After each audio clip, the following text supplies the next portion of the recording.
What's up, everybody, and welcome back to the Ball Game Podcast. I'm Matt. I'm Tom. I'm Chris. I'm Pete. NFL Week 4 makes me wanna shout. Throw my hands up and shout. Come on now. But all in all, yes, you see this. You see this thing right here, this loser chain. This loser chain over here. And unfortunately, for this week, in Week 3, I was the pick'em loser.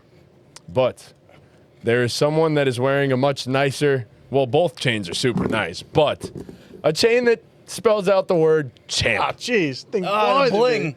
Thing blinded me. Put it down. It's quite bright. It's very bright, and I am a little bit jealous at the current moment. Congrats, Chris, for being the Week 3 pick'em champ. Thank you. Yes. Thank you. Just give me my money. Yeah. Don't forget who's the first place now, though. There's no change Pete for is that. currently in first place in the standings, and by the way, at the end of the season, the winner gets that belt right there on the table, the middle of the table, that beautiful ball game belt. Shout out to Trophy Smack, everybody over there, all Shout our out. ladies, all our gents. We love all of you. Thank you for giving us all this stuff, and you know, this is going to be a great season for us and a great season for you guys. So be sure to use the code BALLGAME10 at checkout for 10% off. Go buy all this stuff. You want to humiliate somebody like I'm getting humiliated, you buy this. You want to praise somebody or buy it for yourself because you're just simply the champ, you get that one over there. If you want to be the ultimate champion, put that thing right around your waist. Go get all of them in a bundle. Who knows? So that's just a portion of what we're going to be doing today. Week 4 pick'em. We're also going to be doing our start sits for the week. I didn't have an amazing week last week, but better than my past. I think we've all been, improving throughout the season so far. We're going to hit our stride. We're getting into the meat and potatoes of the NFL season now. We know the true teams. We know the true players. So with that, these are our quarterbacks. Oh my God! What's the intro These for are our this? quarterback starts of the week. of the week. Okay, jeez, Exactly like what they are is what it is. First Yep. time, brother? Really feels like it. These are our quarterback starts of the week. My quarterback start of the week, funny enough, you're going to hear about him again later in this video, is Jordan Love. I have Jordan Love as my start of the week in a great matchup for him. Let's just double check things here. Yeah, they're playing Dallas. I mean, Dallas, we know the last few weeks, look at what they just gave up to Caleb Williams. The Bears offense looked like a functional unit after the first few weeks of not looking like a functional unit. They looked like one of the best units in the entire league. Caleb Williams went absolutely insane, and I expect more of the same from Jordan Love. I expect a big-time week, especially in a bounce back where they have to be pissed off that they just lost to the Cleveland Browns. So they're coming back with a vengeance. I expect a Jordan Love 3-touchdown game. Yeah, I had Jordan Love as my sit for some reason at first, and then I don't know. I didn't realize he was playing the Cowboys, and then I looked. I said, wait, he's playing the Cowboys? Never mind, cross that out. But, I mean, the only team to not sack Caleb Williams in a game, well, of the teams Caleb Williams has played. But, yeah, they're definitely coming with a vengeance this week. I agree with that wholeheartedly. So, love this week. Yeah, I mean, the Cowboys defense just allowed Russell Wilson to have the best game of his career and Caleb Williams to have the best game of his career. So who knows? Maybe Jordan Love's going to have the best game of his career. I'm sure you would love for that to happen. There it is. I would. I think this is Jordan Love's opportunity to bounce back from last week. I would hope so. You get smoked by a team like the Browns that clearly aren't the favorites in the entire league. And, when you get your ass handed to you like that, Favorites in the entire league. They're not even, underdogs. They might be the favorites to get the first overall pick at this point. And this was a game where we literally thought, Packers were a lock. Like, if I had to put any, the mortgage on it, it was, of any matchup this week, it was easily the Packers against the Browns. Nah. And for me, it was. And that's a disappointing game. So I think Jordan Love is going to come out and he's going to show out, and he's going to show them that the Browns is just one team that was in the way of them, taking it to a Super Bowl. Oh, yeah. Yeah. What was yours? So I felt the couch vibrate, Peter. Don't think you're getting away with that one. Oh, I didn't. No? No. Oh, all right. No. So you want to know who my start is? Yes, I would love to, actually. So my start of the week is Bo Nix. I think Bo Nix is going to throw all over the Bengals the same way the Vikings just did with Carson Wentz. Very empty defense. It just doesn't look like, it's a very challenging obstacle to get up the field. And Bo Nix is definitely that guy that could make it happen. I know sometimes Tom disagrees, but funny enough, I also see a theme with Bo Nix. And if we're talking fantasy football, it's almost every single other week he has a 20-point game. And he didn't particularly have a 20-point game last week. So I think this week will be the week that he gets it done, especially against such a weak defense. So I think the roof is infinite for Bo Nix this week. If you're stuck between him and another guy that's quote-unquote close to it, just go with Bo Nix. And that's my fruit for thought. Yeah, I mean, for fantasy, he goes up against a tough Chargers defense last week. Some people might have sat him, for the matchup. But this is a prime bounce-back game against this weak Bengals defense. So I'm with you on that. My start of the week is going to be Tua Tagovailoa going up against the New York Jets. Tua currently is sitting at the quarterback 22, but if you're in tune with Mr. Tua, Tua owns those New York football Jets. He's 6-0 against the Jets in his career. The Jets have been pretty mediocre in terms of allowing fantasy points to quarterbacks. They've allowed the 11th most. So I think this is a prime bounce-back spot for the Dolphins. 0-3, trying to avoid 0-4. History says Tua is going to have a big game. So as a stream start, if you're dealing with a injured quarterback, I like Tua this week. As a Jets fan, I hate to agree with you, but going to the game 2 years ago in Miami, the Jets literally didn't put up a single point, and Tua looked like a superstar. That's a matchup that I'm genuinely afraid of as a Jets fan, especially it being a divisional game and Tua having a history of just mollywhopping the Jets for whatever reason. So, unfortunately, as a Jets fan, whatever. We've beat better teams than the Dolphins, but those divisional games just get that way. I definitely feel for you on the Dolphins as a Jets fan. So I like that with Tua to start this week. I hope you're right, just so the Jets start 0-4, but Tua has been ass. Like, he had a good game last week, but for real football, he had a good game. He didn't really do much in terms of fantasy. That's what I'm saying, but then throws a big-time pick, as Tua seems to do in big-time moments. But, I mean, look, it's 2 or 3 touchdowns, and it's a good day. That's what you're hoping for. So, outside of that, I mean, also, he's my favorite stream this week. I have a league where I have Jaden Daniels, may or may not play. I don't know if there's any official word on that. I think it's still up in the air, but dropped Sam Darnold, who I started last week, and picked up Tua because I love the matchup. So, would you start Mariota over Tua if Jaden is sitting? Who do the Commanders play? They are the Falcons. Nah, I'd play Tua. I think I would too. I'm very confident in Tua this week. I mean, history says there's no reason not to be. Yeah. So, history speaks for itself. Marcus Mariota would be definitely a more risky start considering there's not much to really go off of. So, I think I would go Tua too, honestly. Cool. Yeah. All right. My start of the week at quarterback is going to be Indiana Daniel Jones. Going up against the Rams, they've got a weak secondary. Their corners are currently ranked, according to PFF, 25th in coverage against receivers and 24th against tight ends. Daniel Jones has been elite to start the season. He's QB, I believe, 4 on the year in fantasy. He's got nice rushing upside. They love to run it in with Danny down the goal line, and they could get down there a couple times because this Rams offense is going to put up points. So this one could be a shootout if the Colts can continue the hot streak that they're on, and the Rams, like I said, they've been on a pretty hot streak themselves. Blew a lead last week to Philly, but they had them on the ropes. So I think this will be a fun one. I think there's going to be points all over the place in this one. So I would start Daniel Jones. I'm probably done betting against Danny at this point. I think he's more than proved that he's a very capable starting option in fantasy football on a weekly basis, I feel like, at this point. So Indiana Jones, the greatest nickname in sports. Yeah. I'm good on it. No? You wouldn't start him? I mean, over who? It depends, but I'd start him over Tua. I would You start wouldn't? him over Tua. At this point, I mean, he's hot. He scored a rushing touchdown in every game so far this season. Not last week. He didn't score one last week. Yeah. 3 total, I think. Yeah. Yeah. I don't know, man. I don't trust it. I'm not there yet on Indiana Jones. Maybe one more week. Maybe by week If he 5. beats the Rams, I'll be moved.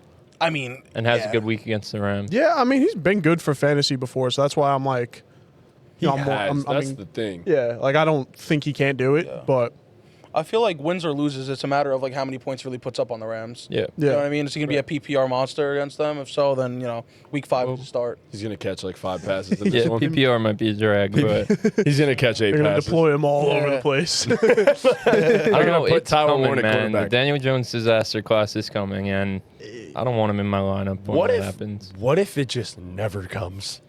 That'd be great for him. I'd be happy. the for him, MVP. I guess. Yeah. He's the MVP. The Rams secondary for fantasy just has not been Nah, good. yeah. So that's why I don't think it's this matchup. I do agree. Like there's a matchup where I'm like, ooh, this could be the one, but I don't think it's this one personally. And we'll see what happens. That O-line's got to hold up. That's about it. But Yeah. my running back start of the week. My running back start of the week is going to be Jalen Warren. I have been pushing Shocking. this narrative all season long on Jalen Warren, and I'm going to continue pushing this Jalen Warren narrative because, once again, he is the lead back for a team that is going to target him, give him a bunch of carries, and all in all, let me pull this thing up. Oh, my God, I got to get my notes up here. Sorry. Wow, what is going on? I just lost everything. I apologize. Anyways, Jalen Warren is going to be my start of the week, and I feel great about him going up against a very favorable matchup here. I think he's going to have a bunch of targets once again, and I think that, he's going to get about 15 to 20 touches in total. And this is a Pittsburgh Steelers team that gets the chance to go up against the Minnesota Vikings. Here we go. Here's my notes. The Minnesota Vikings defense that has allowed well over 4 yards per carry in every single game so far this season.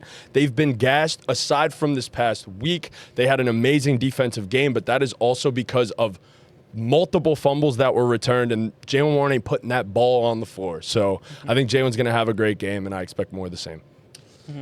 I like it. I don't know if I love it because he hasn't gone over 4 yards per carry here. I mean, his highest is 3.4 against Seattle. But he has the pass catching upside, and he's only scored 1 touchdown this season. So you figure he's got to get in there at some point. Minnesota's run defense has been bad this year. Yeah, that's fair. So That's fair. just putting that out there. Yeah. Yeah, I don't mind that play at all. I mean, I'll be honest, at the beginning of the season, me with Jalen Warren was kind of an iffy relationship.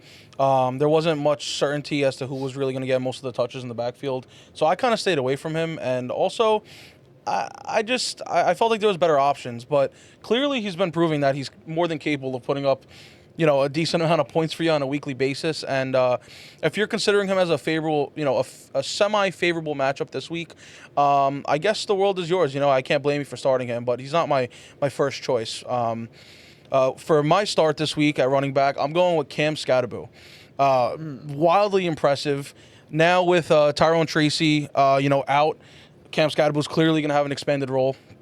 And, this game was pretty insane. He didn't have much, even with the injury in place, he didn't have many more touches than he did the game prior. So he actually had 11 attempts his last game against Dallas. And then against Kansas City, he had 10. But where he really thrived also was in his receptions and his receiving yards. So clearly this guy showed that he's a dual threat. He will run through a brick wall with his head, even if he knows it's not going to break. No And argument. if it doesn't break, he'll do it again. He'll do it again, and it's going to take more than 2 guys to take him down on average. So, all day, man, Cam Scatterbo. I mean, week 1, 3 points. Week 2, 15 points. Week 3 against the Chiefs, 25 points. I'm just excited to see what he does next week. I mean, Sleeper's got him projected to put up 17, which these are, I think it's Sleeper's close. projections have been A little ridiculous. askew, yeah. Pretty. Look, They're a that's a lot. lot of points, and I saw that. I'm like, okay, easy there. Yeah. But they are. What this really says is, it's not that necessarily that's going to be an accurate position for this week, but they're ranking him with other big names, saying that he's going to score 17 points, and. With that being said, if you got him, start him. If he's on your waivers for whatever reason, He pick him up definitely is. right now. You'd be surprised, man. Some people, not up to now, but I'm saying I'm curious, what's his percent owned? Percent owned, I'm not sure, honestly. 90 something. 90, yeah, yeah. yeah. Percent, yeah. Now up to this point, 99%. 99% roster. 99. Now they got him. okay. So I guess Yeah. he's not on nobody's no, waiver people anymore. caught on. But he was in a waiver for one of my leagues last week, and then somebody claimed him. So Yeah. I'm Yeah. very curious as to how he gets deployed now that Dart is starting too. Does he like Russell Wilson's big thing is deep ball, check down, and Cam was on the receiving end of a lot of those. I'm curious as to whether Dart intentionally targets the running back in this one. Scott's a very, saw very, that very guy good receiver. playing Madden with the Giants. I did. Yo, Shit that had me shit crying. was comedy, bro. Shit had me crying. That was good. I'll send it to you Yeah. after. But it was someone playing with the Giants, and he was just like, moonball. Triple coverage, moonball. CTE running back. moonball. CTE running back. oh my god, check down. Moonball. That's accurate. you bring up a good point though. With Jackson Dart starting, I feel like he has a great personal best friend connection. They are the besties in the backfield. I see them walking in the locker room, dripped out every single week with their head high. You know, they clearly are buddies. They're sitting together on the bus on the way there. And you on the bus? You see them sitting they're together? probably sitting together on the bus, bro. I mean, I sat You got down. insider knowledge. Inside information over here. Yeah, but I mean, I could imagine that a rookie quarterback is going to feel really comfortable dumping off the ball on small little short routes to Cam Scottaboo, especially if he could really catch the ball. He's an like that. elite receiver out of the back. Yeah, I mean, clearly Malik Neighbors is getting, it's not that he's getting clamped up, but he's a top priority for these defenses, like literally giving no opportunity to be open. Right. And I feel like Wan'Dale Robinson is next because clearly when you leave one guy open, Wan'Dale Robinson just comes in and snags the ball. So who's left? Cam Scottaboo. Let's see that happen, and maybe even a little Theo Johnson, but that's not the topic we're on right now. Yeah, no. You know? It's just a brutal matchup. I wish it was next week against the Saints, but Yeah. I'd feel way better about it. I mean, Sleeper is what I'm looking at right now. Sleeper has his projected rushing yards at 53.5 and his receiving at 20.5. Thought it was 30. I couldn't read. So they're expecting him to get the work for sure. I don't know what he's going to do against that defense, man. And then you add in that Dart's starting. There's a lot of unknowns here. So A lot of uncertainty, yeah. But I'm reaching for the roof. So all right, you know, you're reaching for the roof. You love the roofs. yeah. Absolutely hate it, but I'm not going to say too much here. My running backs. Absolutely hate it is strong. He has a certain absolutely, We'll get to that. Yeah, absolutely we'll get hate to him. Yeah. My running back start of the week. I've been waiting for this one 4 weeks in the making, but it's finally time. It's Travion time. It's tea time, some would say. There's no stats here. The only stat is the Patriots had 2 fumble boys in front of him.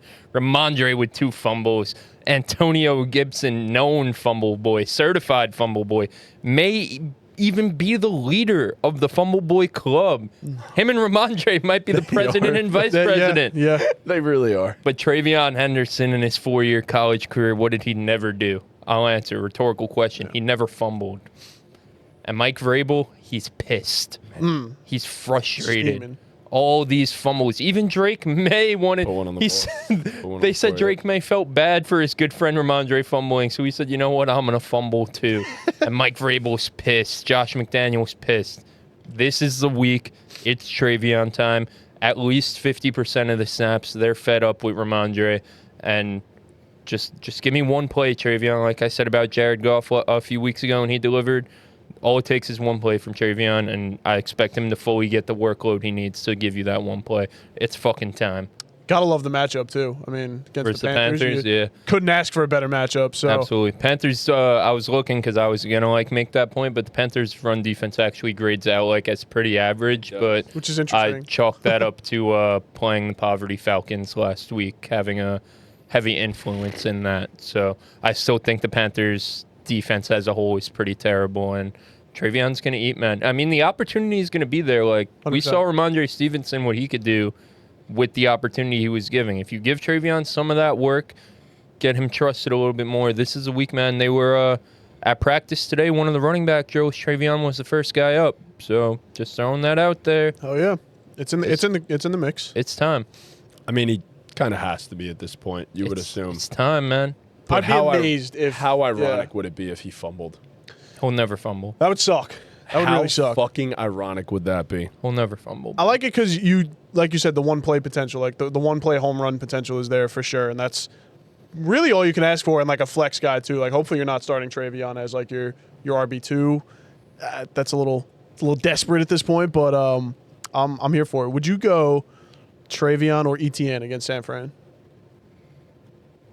Probably ETN. Yeah. ETN's been too good to ETN all day. bench him. What about Matty J start of the week, Jalen Warren? I'm starting Jalen Warren. I'll start Jalen Warren over Tryon. Oh, I'm taking the upside shot on my boy Travion. Okay. Jalen Warren has upside. Monty? Monty. Nah, Monty. You go Monty? I'm starting. You're starting Travion? I think I am too. I'm just curious to see where you're at. I like it though. Yeah, like you said, you have the home run upside too. My running back start of the week is going to be J.K. Dobbins. He's looked great to start this year, averaging 5.4 yards per carry, and he goes up against the garbage Cincinnati Bengals defense. They are ranked the 29th ranked defensive front according to PFF. He's got the built-in touchdown upside. We just saw Jordan Mason score 2 touchdowns against the Bengals this past week, so I love the matchup here. I think JK's looked great. I think rest of season, RJ Harvey eats into his workload a little bit, so I'd be cautious if you're a JK Dobbins owner, but I don't think that's going to happen this week. Like I said, I just think he's been too good. So yeah, Mason went 16 for 80 with a touchdown last week. So 2 touchdowns. I'm sorry. No, that was way wrong. 16 for 116 with 2 touchdowns. I don't know where I got that. Yeah, I was gonna say, bro went off. Yeah, I was going to say, that didn't sound right either. But 7.2 a carry. If Dobbins can even do a little bit of that, I think he has a good shot to get in the end zone in this one too. So I'm all over this for Dobbins. I saw a stat. J.K. Dobbins is number 1 in the NFL in yards per carry since he entered the league. Really? Since he's entered the league. So crazy. It sucks. It sucks because he really could be one of the running back greats. Yeah. If he just didn't destroy his knee a million times and his Achilles, and he's still putting up numbers like this. So it just goes to show, man, he's a baller. He's gotten through a lot of shit in his career, and everybody's rooting for JK. Everybody loves JK. JK. Great Oh, guy yeah. too. But yeah. Yeah. So my wide receiver start of the week is going to be a stack once again this week. It almost worked for me last week, but Dak didn't end up getting a couple touchdowns. So I'm going to go with Jordan Love's hopefully number 1 target going forward, Matthew Golden. This isn't something I could back up with stats for Matthew Golden as of yet.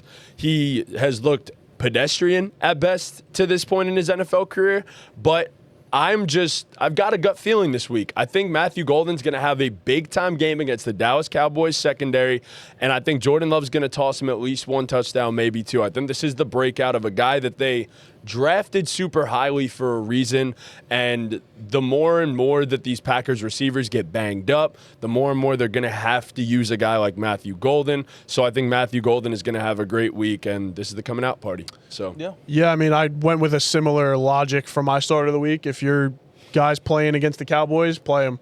I mean, if he's a relatively good player and he's playing against the Cowboys, play him. I'm looking at Tucker Kraft right now, and it says he was limited today, which it's Wednesday practice, so not really big deal, by knee and elbow injuries. So he's a little banged up, but it says he'll most likely play, but what level will he be at? So if he's a little banged up going into the game, that only helps Golden. Yeah, so. I mean, Oh, for sure, yeah. I said wide receivers. You could just say pass catchers. All Right. the pass catchers are banged up for the Packers. So Yeah. Right, and then Golden, too, has the home run upside, too. Yeah. You love that. Dude, I've been a huge Matthew Golden fan. I mean, I picked him up in as many leagues as I possibly could if I got him for good value. Obviously, he hasn't lived up to the potential that I really thought he would, but it's not like I paid an expensive price for him, so I can't really be mad. Yeah. some of these guys take a little while to adjust to the Yeah. NFL. Takes a little bit of time, so I'm definitely here for the ride, and I've definitely been patient with him the same way you probably have been. And like Tom said, if Tucker Kraft is going to have a minimal role, obviously that's a great thing for Matthew Golden. Jaden Reed is clearly not playing anymore, so yeah, I mean, I'm excited to see what happens. I hope he does well. It'll definitely help me in my best ball leagues. I'll say that for sure because I'm not starting him, but Yeah. I do have him in best ball. So my start of the week is going to be Jordan Addison. Similar to your situation where you said you don't really, prior to us cutting out the beginning, you said you don't have many stats to really back up this opinion. I don't either. This guy hasn't played yet this season. This will be his first week up. I think he's really hungry and he's really pissed off that he had a little bit of a suspension. And the Vikings are coming off a really hot week. So I could definitely see Jordan Addison snagging the ball. This guy always finds his way in the end zone, and I'd love to see him do it on his first game back. I know Pittsburgh has a very strong defense, but there's enough weapons on that Vikings defense now to throw him off. And I think Jordan Addison will be that guy who, when the decoys are out, he's the one that's grabbing the ball. So I'm excited to see him start. And I will be starting him in every league that I have him in this week. I find this one interesting because, like, on one hand, I think Kevin O'Connell's probably going to try to get Jordan Addison a touchdown this week. But on the other hand, it's his first game back. It's a backup quarterback. And is it all going to just fall into place immediately? So, I don't know. Like, if you drafted Jordan Addison, you're probably ready to start him. You waited your 3 weeks to put him in your lineup. But Yep. I don't know, man. There's a lot of uncertainty. There's no stats to back it. It's completely favorable. Well, he's a dog. He's amazing. He's a dog. Yeah, I mean, I love Jordan Addison, and I grabbed him in so many leagues because nobody else was. So that's my personal star of the week. I love it. I'm excited to see what happens. Yeah, like you he said, totally flopped though. they all could, but Yeah. he's got a knack for the end zone, that's for sure. So Right. That's what I'm shooting for. definitely got the upside there. Mm-hmm. Yeah, my start of the week is going to be the current wide receiver 8 in PPR formats, Mr. Quentin Johnston. Quentin Johnston, some call him Quentin. Huge, some people call him. He's here, and he's here to stay, it seems like, and he gets a very, very favorable matchup against those New York Football Giants, who are allowing the second most PPR points to wide receivers. It's my boys, baby. I mean, this guy's been incredible. Even last week. Last week was kind of what did it for me because he had a great game.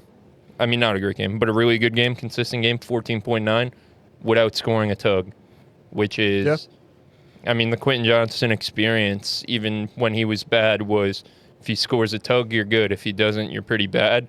Last week showed me Quentin Johnston is a staple of this offense. He's going to get his expanded targets that he's been seeing all year, and he has the ability to have a huge game where he could catch 2 touchdown passes, especially against this Giants defense. So, I mean, if you went out and you got Quentin Johnston on the waiver wire in week 1, you should feel very confident putting him in your lineup until further notice. Yeah.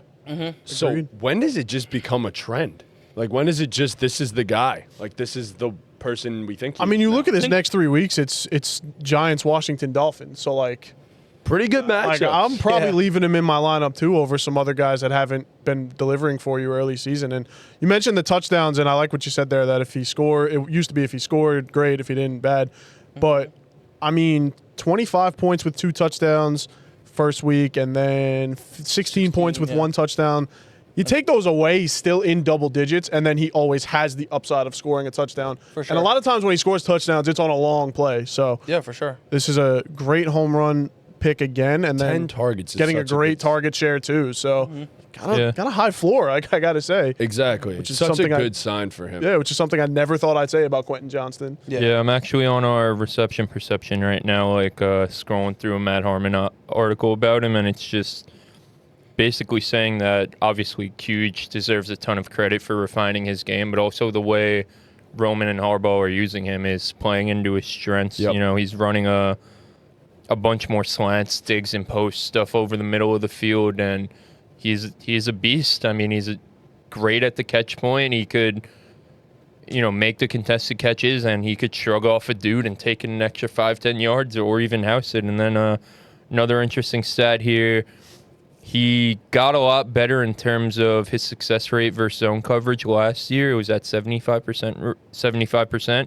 which is pretty solid. But in week 3, and what I said, a great game that he had without scoring a touchdown, he was at an 87.5 success rate versus zone. So he's in his 3rd year, understanding more about, the finding your spots, going to the open space, and you're seeing the dividends on your fantasy team. So I don't have him in any leagues, but if I did, he'd be a weekly start until proven otherwise. Yeah, helps that your quarterback's playing like an MVP too. That's interesting. I wonder what the man coverage numbers are, because you'd think with size and athleticism Probably and speed that shreds he it. has, he'd be a man shredder. Man beater. I almost said that, and I was like, "Why not?" But there was no better way to finish that sentence. So Bro. It's pretty crazy that he's this good at football. Yeah, dude, it's crazy what can happen when you learn how to catch the ball. I wonder how he actually locked in and trained to catch the football. Like I wonder what that was like. What is he doing that other dudes aren't doing? Right, yeah. Well, I mean, he's 10 for 6, 7 for 3. He gets a lot of deep shots. Yeah, So I'm you know saying what I that mean? backwards. So, You know what I mean? But yeah, no, I know what you're saying. I don't think it's that he's catching the ball better than other receivers. He's just somehow getting open a little deeper. Maybe it's the play calling. Maybe It it's the definitely is. distraction. Oh yeah, all that. It's a distraction yeah, of all Loud that for McConkey. sure. It's there's so many other. It's a distraction of Keenan Allen. Yeah, He's You know, improved. they're all distraction Yeah. for each other. TBH rate. yeah. They all everyone helps each other. Yeah, 10 for out sure. of 10. All right, my start of the week at wide receiver is a staple of the Ball Game Podcast. The classic guy of all classic guys. I'm, of course, talking about Jacoby Myers. Similar to what Matty J said about the Cowboys, this is what I was alluding to. If your guys are going up against the Bears right now, you play them. It's as simple as that, especially your wide receivers because, and in this one, Jacoby draws Nick McLeod, the Bears slot corner against him, who on PFF is ranked 85 out of 102 corners. He's been real bad, and the rest of them haven't been much better anyway. The Giant. Yeah. Geno Smith is second in the league in passing yards right now. Week 1, he got a great target share, 10 and 12 targets in week 1 and 2. So he's just, I mean, a classic guy. He's just been rock solid. Like, Pause. you could just count. No all right. pause. You could just count on him. I mean, he had a down week last week, but I think he's at least a high floor play. He'll crack double digits. He'll get the target share, and then he also hasn't scored this week, which sometimes is a cause for concern. But if you're a fantasy football player, you use the due mindset. He's due to score a touchdown. Could be this week, but I still think he can volume his way there.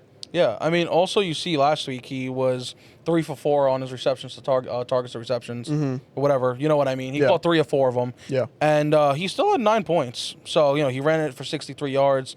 That's a pretty good stat. You know what I mean? If you only got 4 opportunities to catch the ball, you catch 3 of them, you run for 63 yards, you get your 9 points. It really could have been worse, you know? I think a point that also needs to be made in this case is the fact that Brock just really hasn't been healthy either. Yeah. So, I mean, theoretically, it should work out to the point that he's getting a ton of targets. Granted, last week it didn't, but, I expect Jacoby to pick up a lot of what Brock Bowers is leaving off. I mean, Trey Tucker had a big-time week last week, but I don't expect that every single week. So, I'm expecting a Jacoby Myers, big game. Oh, yeah. Yeah. Classic guy. Classic guy. Classic guy. My tight end start of the week coming off a huge game, especially in PPR formats. He absolutely dominated. Jake Ferguson. In an offense where CeeDee Lamb is now going to be out for the next few weeks, Jake Ferguson is going to dominate in total target share because he is the primary underneath receiver. So in PPR, I mean, realistically, if you get 10 points from your tight end, it's a good week. Jake Ferguson could really just be catching underneath passes his way to 15 to 20 points. So last week, I think he finished with 13 targets. 13 receptions for 82 Oh yards. my God, 13 catches. 14 targets. 14 targets on 13 catches on 14 targets. Number one, insane. Obviously, as you were mentioning, efficiency before. Insane efficiency, but it's also only because he's running these six-yard routes. The Jason Witten staple. So I'm expecting Jake Ferguson to once again have a big week. There isn't much competition. Yeah, I definitely love it. I don't know. I mean, it's like, who saw it coming too? I didn't see it coming. I have a good chunk Yeah. of Jake Ferguson. I Good mean, for it was you. all over the Cowboys. You know what I'm saying? it's true. He's so fucking due. Yeah, That's touch- I was gonna that's say the that biggest too. part of this. Yes. He didn't score one last year. He's either. so crazy. fucking. If he doesn't score a touchdown this week, I will be shocked. This is what I was telling you at the Giants game too, Pete. Like he's so. I'm gonna keep betting him anytime until he does it. Like Just keep this I margin, don't like care. double it every time. He didn't Yeah. score a touchdown last year. Wow. It's freaking No. crazy, bro. Yeah. Yes, he didn't. Yeah, that's insane. then- he has 26 targets over the past 2 weeks and not a touchdown to go for it. He has 22 receptions over the past 2 weeks. Yep. And not a touchdown to show for it. He is so due to score. He will. He will score this week. It's just so like he's just a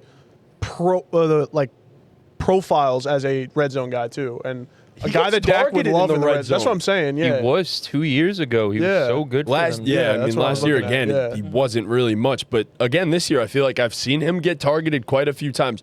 Sometimes on Dak hospital balls, but he gets targeted in the end zone. Hey, you get so- 14 targets. They're not all going to be pretty, you know? No. But, what's interesting is he only played 57% of snaps and got 14 targets. Like, that's pretty insane. He got 12 Because the he week was so before that, fucking too. tired. He was from gassed. getting all Yeah, those that's a good point. targets, Yeah. bro.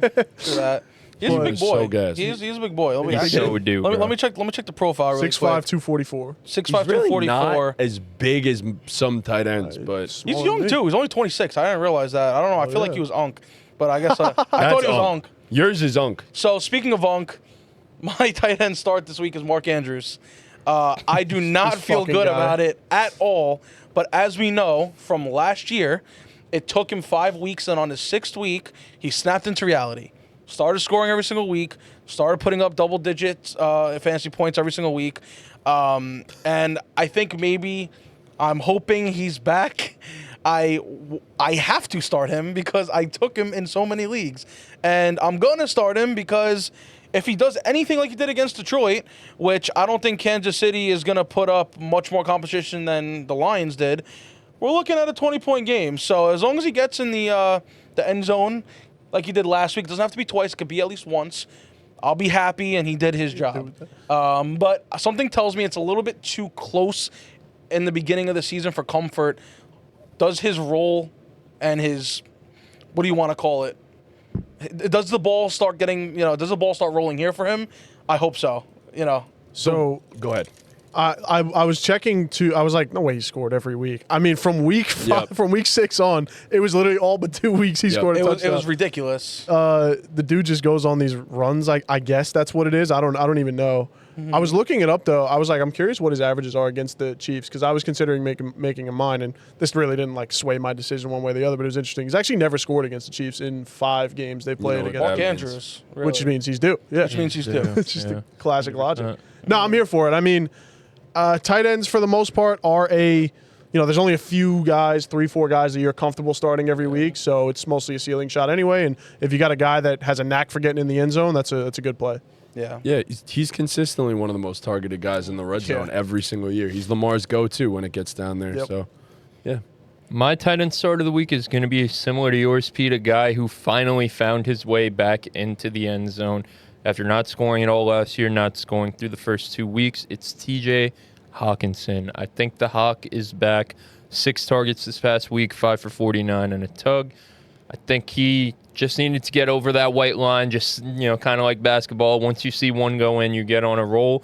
I also think the addition of Jordan Addison only helps CJ Hawkinson just, stretching the defense out and opening things up for him underneath. So I think, you drafted Hawk to be a weekly starter. You're probably pretty disappointed thus far, aside from last week. But I think last week was a sign of more good things to come. Also going up against the Steelers, who we just saw allow Hunter Henry to have Jesus. I'm not going to say but one of the games of his life. So, and That's up there. they're allowing the second most fantasy points per game to tight end. So I think it's going to be a good week for Mr. Hawkinson. Yeah. It also only makes sense that the Irish boy throws. I don't know if TJ Hawkinson is Irish, but the Irish boy in Carson Wentz throws to the Irish boy, or the look like a Viking Irish boy in TJ Hawkinson in Ireland.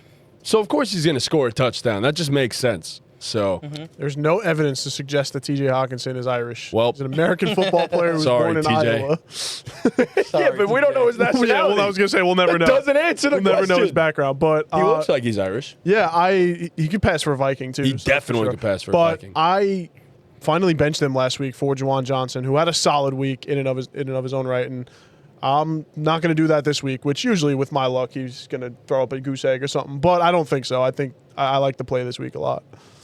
Yeah. So my tight end start of the week is going to be Dalton Kincaid of the Buffalo Bills. And this is a pure matchup chase. The Saints just allow, I believe, the most points to a tight end or close to it. They're just one of, if not the worst defenses in the NFL.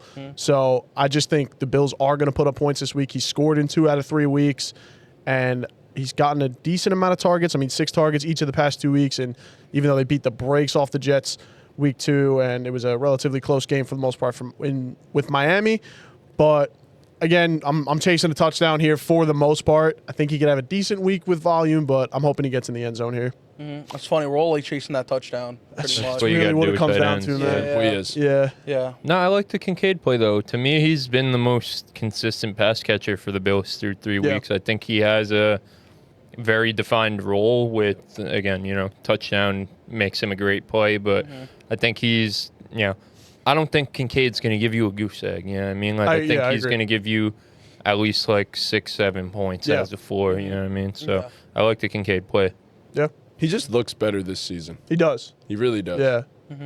Yeah, and it looks like Brady's scheming things up for him as well, which helps his case. For sure. So I guess on to goose eggs. These are going to be our QB sits going into week 4. So first up, I have Trevor Lawrence. An unfortunate name I didn't really want to have to say. And truthfully, I don't think it's fully his fault. I just think it's kind of the situation he's in. BTJ, Travis Hunter, both phenomenal football players. So much respect from, Theoretically. but they're not my fantasy favorite this season so far, and they haven't been particularly connecting very well with Trevor Lawrence, and that has been affecting his fantasy numbers. Also doesn't help that Travis Etienne is an absolute monster and has been kind of taking this offense up the field. So, we used to love seeing how Trevor Lawrence could really, rush the ball. And he's not even really doing that either. I mean, he has 2 attempts for each of the last 2 games. And in the first game, he had 4 attempts, but he only ran for 12 yards. So it's not even like there's rushing upside there, which is normally what we look for in him. So I'm going to sit him this week. I feel bad, but, that's what it is, man. That's what we're up to in the season. I'm not sitting Trevor Lawrence. I'm fucking cutting his ass. Yeah. He shouldn't This guy even- sucks. He should not even be on your team anymore. He Chosen is one my fucking ass. garbage, dude. Like, It's so and disappointing. it doesn't help that like your number 2 overall pick doesn't even see the field on offense anymore. Like, barely gets on the fucking field. Like, what are we doing? I don't know. It's sad because Trevor was one of my first First loves. first true loves. First love dies hard. But you know what? When you're wrong, and you just gotta admit you're wrong. So I missed on Trev. Yeah. I feel like you love Trev. But He's hating. No, I don't like, hate historic. Trev. When did I hate Trev? I thought you just hated Trev because I loved Trev. I thought you loved Trev. I You took him in Dynasty. I Delinquent do last have year. him in Dynasty. Yeah, or 2 years ago, whatever. Yeah. I do. I'm moving him to the bench. For sure. That's my recommendation. I'm gonna take your advice. I'm going to move him to the bench for Indiana Jones, actually, who I picked up on the waivers Hell before yeah. the season started. Let's Why go. was he on the waivers in a Dynasty, Dynasty Super League? Flex? I have no idea, but I will God bless bless. you. Thank you, I man. will take that. Yeah, his ass is going to the bench for sure. surezies. My quarterback sit of the week. It pains me to do this, but it just has to be done. It's going to be Dakota. It's going to be Dak Prescott. Really? Lose your top dog in Mr. Lamb, CD out. You go up against this Packers defense, who has been amazing in terms of allowing fantasy points to quarterbacks. Second in the league, allowing only 11.4 fantasy points to quarterbacks on the year. Don't love the matchup. I mean, they completely shut out Jared Goff and the Lions in week 1, shut out Jaden Daniels and the Commanders, and did a pretty good shutting out Joe Flacco, even though that wasn't much of a tough task. But don't love this matchup at all for the Cowboys in general. I like it for Fergie because he's going to get a bunch of stuff underneath. But in terms of Dak and his upside, I just think his upside is going to be capped with no CD Lamb. Maybe he could still be great, but I'd rather just bench him and play it out because I think he could totally put up a dud here. So Yeah, we brought him up on the buy, sell, hold segment the other day and actually called him a buy, but this ain't the one, man. It sucks because he's looked so damn good, too, this season and looks like a total value. But, yeah, this ain't the week. I mean, you basically guaranteed he throws at least 1 touchdown, though. You said Fergie's getting his. So, I was gonna bring that up. Fergie's going to get his. Yeah, but that still like he Fergie getting his isn't enough to salvage Zach's entire fantasy Yeah. day, I don't think. does still have George Pickens, but there's no decoy there. Like CeeDee Lamb was a good decoy there, and Pickens and Lamb were a decoy to each other. There's nothing there now. Now it's just gonna be put all the pressure on Pickens. Clearly now Ferguson's a threat. So Yeah. And this is Micah's revenge. I don't know. Yeah. He said it's going to suck when he sacks Dak. Oh, he's gonna love putting He his said it's sack gonna. on. He said there's gonna be pain when he sacks Dak. And He didn't say on who. Does he like actually hate Dak, or is he like he's joking around? No, They're like no, brothers, I no. thought, He like- didn't mean it when No, he said it's it. going to hurt him. So Yeah. when I Oh. think it was Rap that tweeted it, or maybe it was Shefty, whoever it was, literally just tweeted the quote, "There will be pain when I sack Dak." And then, like, no context. In the context of the situation, he was saying he's going to be in pain because Dak is his boy. So, his friend, his hermano. but got to do what you got to do, brother. You're getting paid that much money for a reason. You know Jerry's old ass is up there watching too, and someone's gonna have to remind him that Micah was on the team. 'Cause It'll be pain for you don't Jerry. remember. Jerry doesn't even realize that Micah played for them. All right, guy's so fucking Michael. lost. Michael Parsons. Michael Parsons. Yeah, don't even get me started with Jerry. My sit of the week at quarterback is going to be Kyler Murray. Man, oh man, how the mighty have fallen. It's I was all Is he in. On, mighty? He's tiny. it used to be mighty. Man, oh man, how the miniature have fallen. But it's not looked good for Kyler. I mean, the points overall haven't been terrible. He's quarterback 15 on the year, which, like, he's not throwing up single digits. I mean, 18, 15, and 14, but it's going down and down and down. And he just the offense around him just hasn't looked great. James Conner goes down, which I know that's his running back, but I think the offense will hurt at least a little bit from that. We'll see how good Trey Benson is, but he just hasn't been good. The Seattle defense has allowed the 6th fewest points against quarterbacks in fantasy, and just the ceiling you hoped for with the rushing upside and all just hasn't been there. I mean, he has yet to crack 40 yards rushing on the year, and 220 yards passing is his highest. I just would prefer other guys on the waivers with higher ceilings. Like, I might play Stafford against the Colts over Kyler. I think he has a good game. If you got Brock Purdy somehow against the Jaguars, I'd play that as well. You don't think so? I don't know. I would start Brock over I Kyler. really don't even. I don't know. Well, do we feel that Brock is going to be healthy the whole game? Like, is he locked and loaded? If he's in there, yeah. He's going to be. If he's there, he's there. I mean, yeah, I'm why starting wouldn't he Brock. be? Yeah. Would you start Marcus Mariota over him if Marcus Mariota starts? Low key. No. Low key. And actually, no, not over Brock, but I would No, start Falcons Marcus, defense is good. I would start Marcus Mariota over Kyler Murray, but not over Brock. Murray. Okay. Say that shit like Murray. that. Murray. What do I? Yeah, I know. Chris always. Is We've done this before, but like we say Murray. You say Murray. It's not. It's not spelt Murray. Murray, there would be no A there. That's just how everyone named Murray. It's Murray. Would you That's start it. Jared Goff against Cleveland or Kyler Murray? In Golf. Detroit. In Detroit. Golf. Oh, in Detroit, yeah, golf. Golf. Golf? Nah, yeah, I'd go golf.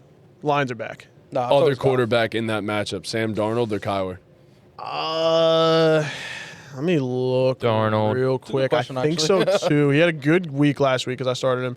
Yeah, I'll go Darnold there too. It's just It's just. Darnold's PFF's highest graded quarterback Yeah. so far. It's just funny because, Bro. like, technically, I didn't know that. technically, I'm just gonna say Kyler because we don't like the way I say Murray.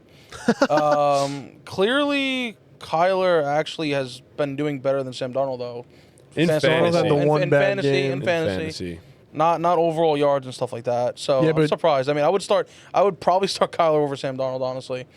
Lowest of keys. Darnold also played 68% of snaps, threw the ball 18 times last week, Yep. still put up 16 points. So like Wait, why did they only play 68% snaps? Because they won beat the game in the breaks first off the game. same. Oh, that's right. Yeah.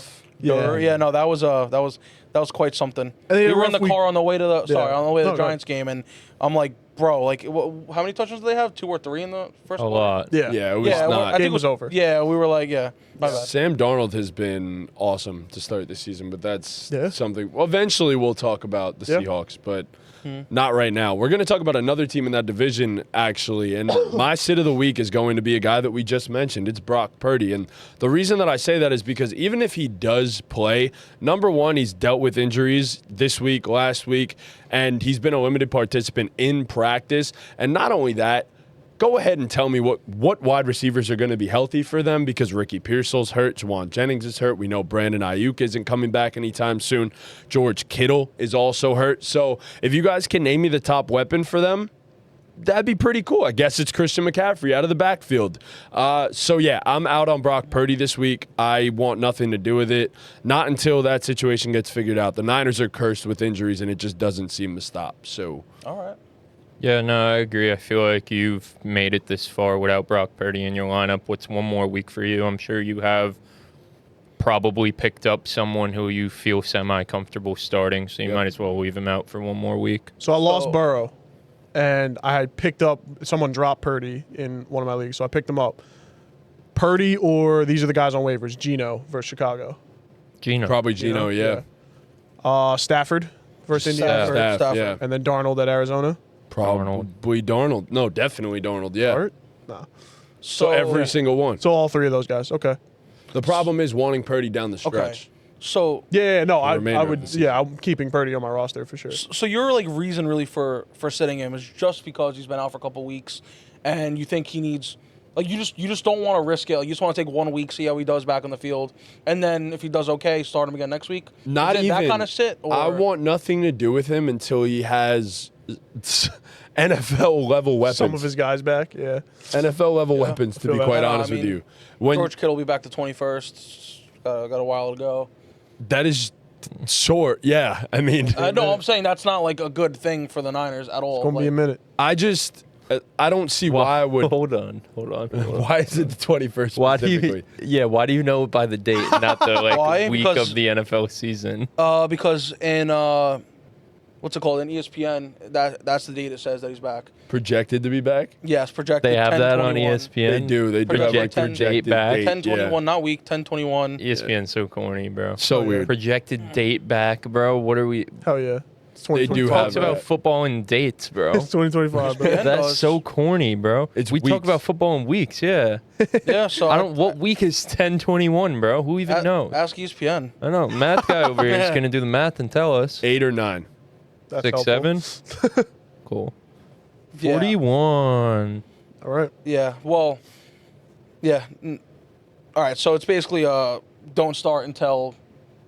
Well, Till for the a boys while. are back. Don't Until start these until you weapons are have back. anybody that is an NFL caliber weapon in your starting lineup. I mean, unless Understandable. he comes out this week without NFL caliber weapons and And has an balls out. insane game, yeah. Right. then go for it. By all Oh, yeah. means. So next up, these are running back sits for week going into week 4. I have Isaiah Pacheco. So, look, I mean, I don't think anybody's really been. I think people have been starting him for the first 2 weeks. Maybe people didn't really start him week 3, or maybe they did because they had a little bit of hope, versus the Giants. I mean, looking at this, it's actually so hard to watch. Week 1, 5 points. Week 2, 5 points. Week 3, 6.8 points. And, you're looking at 10 attempts. And I would like to say, that's not enough rushing attempts. He's splitting reps with Kareem Hunt. But then you see Cam Scatterboo, who's on the other side of that exact game, who also had 10 rushing attempts. And he clearly, balled out. Not involved enough in the passing game. That's the problem. That's the thing. But I'm talking Problem is just he's bad at rushing football. wise. He is also bad at football. I'm saying rushing wise, not even receiving and hands wise. Yeah.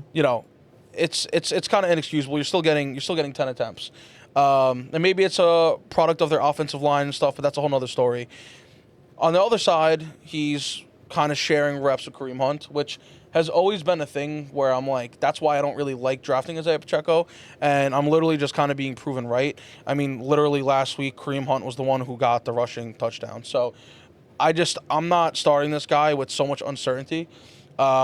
And that's it, man. I feel bad if you got him and paid for him because I don't think there's much room to start him. Yeah. At least anytime soon. Yeah, I mean, even the goal line work, it's usually Kareem Hunt when they get down there punching in the touchdowns. So what are we doing here, Third right? down work. Yeah, he just hasn't looked Hunt. good at football. So Yeah, he sucks, and they don't trust him with the important fantasy reps, goal line work, third down work. Yep. He's there to run the ball on first and second down. He's not good at it, and the Chiefs aren't good at allowing him to be good at it. Yeah. This is low-key a juicy matchup for him because the Ravens have the worst run defense in the league Yes. as of right now. But, nah, I wouldn't really start him. He sucks. yeah. He's going to be the one who gets the Ravens' run defense back on track. I don't think it's going to be the other way around. The Yeah. Ravens' run defense getting him back on track. Yeah. No, I think I it's like going to be that. the opposite. For sure. True that. My running back sit of the week. I'm sorry, Pete, but it's going to be your boy, Cam Scattaboo. That's why you said that before. Yes. Okay. All right, you're standing on business now. Because I also was thinking, I was like, how come he didn't explain why? Like, normally we don't say hot takes without explaining ourselves. Right, yeah, You were yeah. saving it for now, so the floor is yours. Yes, All I right, was saving it for now. It's simple. This matchup absolutely stinks. The Chargers are allowing the second fewest fantasy points to running backs per game. Okay. They're also allowing the fourth least rushing yards per game as a unit. Jesse Minter's going to have a plan. It's going to be stop Malik Neighbors, stop Cam Scattaboo. Jesse Minter is scary. He completely took out Ashton Genty in week 2, completely took out your boy Isaiah Pacheco in week 1. J.K. Dobbins got a touchdown. Shout out to him. But the Chargers' run defense is absolutely elite. You can make a case it's the best in the league if the Browns didn't exist. And the Giants suck. Rookie quarterback. This is it's going to get ugly. Yeah, I think I'm waiting a week on Scattaboo. The matchup is just brutal. I'm on Fantasy Pros right now. I'm looking at their weekly rankings, and they have Scattaboo ranked at 23 above. So I'll just ask you guys if you're starting the guys below him. So right below him is Kamara, easily. Okay. Judkins? Judkins. Judkins, okay. Wait, He looks, you're saying oh my God. you're- Over you're- Scat. Would you start this or guy the or Scat? Okay, you guys said Judkins. Oh, for this week? Yes. Okay, all right. I'm not Well, going to you say could you could answer. Yeah. It's just, no, Judkins is a weird one for me, and I don't want to take up too much time with it, that's why. Just Yeah. give a quick. Yeah, just answer the what's question. Last week we saw a little bit out of Quinson Judkins that was very appealing, and I think I would wait one more week to even start Judkins. But like you can easily make the case that if the Chargers have one of the best running defenses in the league, and Cam Scattaboo is, Yo, all the things buddy. you're saying, What the fuck is? Just answer the question. You don't got it. Yeah. Scattaboo or Judkins? I'm going Scattaboo. Okay. Okay. That's it. All right. And then, I like Judd. Well, that's what I'm saying, bro. I literally just said, I was like, it's going to be a long explanation. You're like, okay. I didn't know you were Then I going to be went to that give it. long. Yeah, It's yeah, And just, now you're like, oh, it's too long. So it's like, just you answer know, the question. Yeah, it's all right. It's all good. All right. Moving on. My running back. Wait, was there more? I thought there was a couple more. Oh, if you want to go through more, we sure I can. would like to. I mean, next is Warren Warren. Pollard at Houston. Who do they play? Houston. No, I'm not starting Pollard. Receiver off the waiver wire. Yes. Yes. And then Swift, Swift. Monty, Travion. Monty Trevion. Okay. Travion. All right. Then it's like Monty. Nick Chubb Yo, low key, I like Nick Chubb Yeah? this week a ton. at Tennessee. I do. No. First Tennessee. I wouldn't start Nick Chubb over. I mean, the Titans' run defense is actually like not that bad. Yeah. But like, we'll talk about it later. But Texans are the lock of the week. So, You would hope so. well, they're my lock of the week. So. And then Bill. Bill. Yo, it's so crazy that he's not even the best running back in his own backfield. Who is? Chris Rodriguez, brother. No. Stop it. What do you mean stop it? It's the God's honest truth. No. I hope so. He's on my dynasty team, but Just I don't saying. think so. All right. My sit of the week is going to be DeAndre Swift of the Chicago Bears.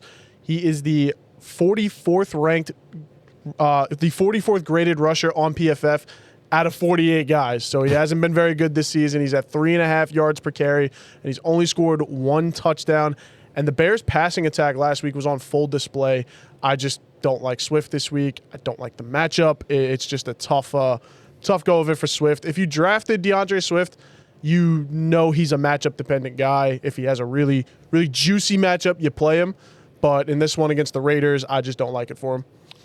You could just say it as simple as DeAndre Swift sucks at football. You know, the numbers say what they say. That simple. Yeah. It's just the truth.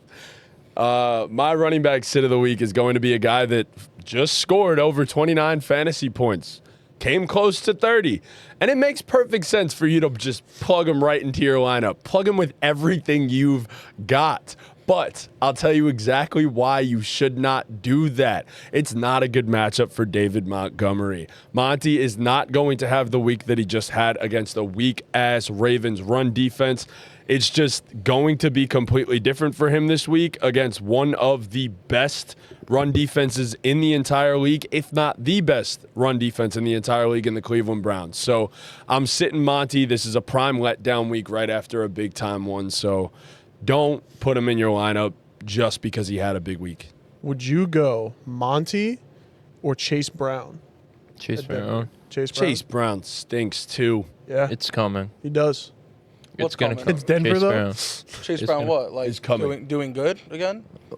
Yeah. That's what he's predicting. Yeah, There's like no signs of that happening, but I hope so. he's still getting the work, so there Yeah. is that. Yeah, But- I mean, he has no He gets to work, yeah. competition Yeah, for the no work, comp. so I think his time will come. Yo, I want to double back real quick. Sorry. It's kind of ironic how DeAndre Swift was one of your running back sweepers, and he's been your sit of the week twice so far through 4 weeks. I just wanted to sucks. point that out. Yeah. So what I said about Swift was and Sucks. he's gonna finish as an RB2. He's the RB23 right now. Wow. So like, if you gotta play him, you gotta play him. But if you can pivot to another option, pivot to another Bro, option. it's so funny because like I see the thumbnail every day, like just DeAndre Swift's big face. ass head. Yeah. And was it week? It was Big-ass week face. 1, I think. Yeah, week 1 he against was your sit of Minnesota, the week. 9.5 points. I mean, There that's you not go. great. So- Nah, I just wanted to point it out. no, it is funny. I definitely thought about it myself too, but it was just it had to be done. I'll go through another couple of names. ETN at San Fran. We're talking about Monty, right? Yeah. ETN. ETN. Wait, my bad. What's the Monty Monty over? or ETN. ETN. Okay. Yeah. Let's see who else. Pollard. Ooh. Monty, probably. I think I'd agree with that. Yeah, Monty. I think so too. The matchups both suck, but one Yeah, offense is clearly better than the other. None of us picked Pollard as the sit. No, but like I think we can all consensuously say, don't Get fucking him play out of your Tony. lineup. Don't play Tony Pollard. What's understood doesn't need to be said. Yeah. There's Right, no yeah, reason yeah. to be playing Tennessee Titans Right. players. Okay. And then pretty much the same. He's ranked right behind Scadaboo. So actually, he's ranked a few spots behind Scadaboo. So Swift or Monty, my set of the week. Swift or Monty? Probably So, Swift. I'm gonna go with Monty. I hate them both. I mean, Yeah, I don't want to start either. I don't hate Monty like I that. feel like I hate Monty this week. All right. I feel more confident in Monty scoring a touchdown, so I'll go with Monty. And let's see who else. Travion. We'd go Travion. Yeah. Yeah. And we wouldn't go Ramondre. No. No. Okay. Not No. anymore, unfortunately. All right. So, going into week 4, my wide receiver sit is another bear, a big bear named DJ Moore. Look, honestly, it's not that he's a terrible player or anything. It's not like if he's your only option, you can't flex him. But if you have other options that do a little bit better than a wide receiver 42, I would sit DJ If you Moore. don't, you're fucked. Yeah, if you Right. don't, something went terribly wrong. Right. So I'm going to sit DJ Moore, and just for a couple of valid reasons, like Rome Odunze clearly Took his taking job. majority of the points, taking all the touchdowns, taking all the yards. But to say the least, DJ Moore's doing his job. He's running down the field and allowing Rome Odunze to get open. So I think the connection has been clearly Caleb, Rome Odunze. I think those two are the match made in heaven. And DJ Moore, I mean, he'll still get his 5 targets a game, but I don't think there's some crazy.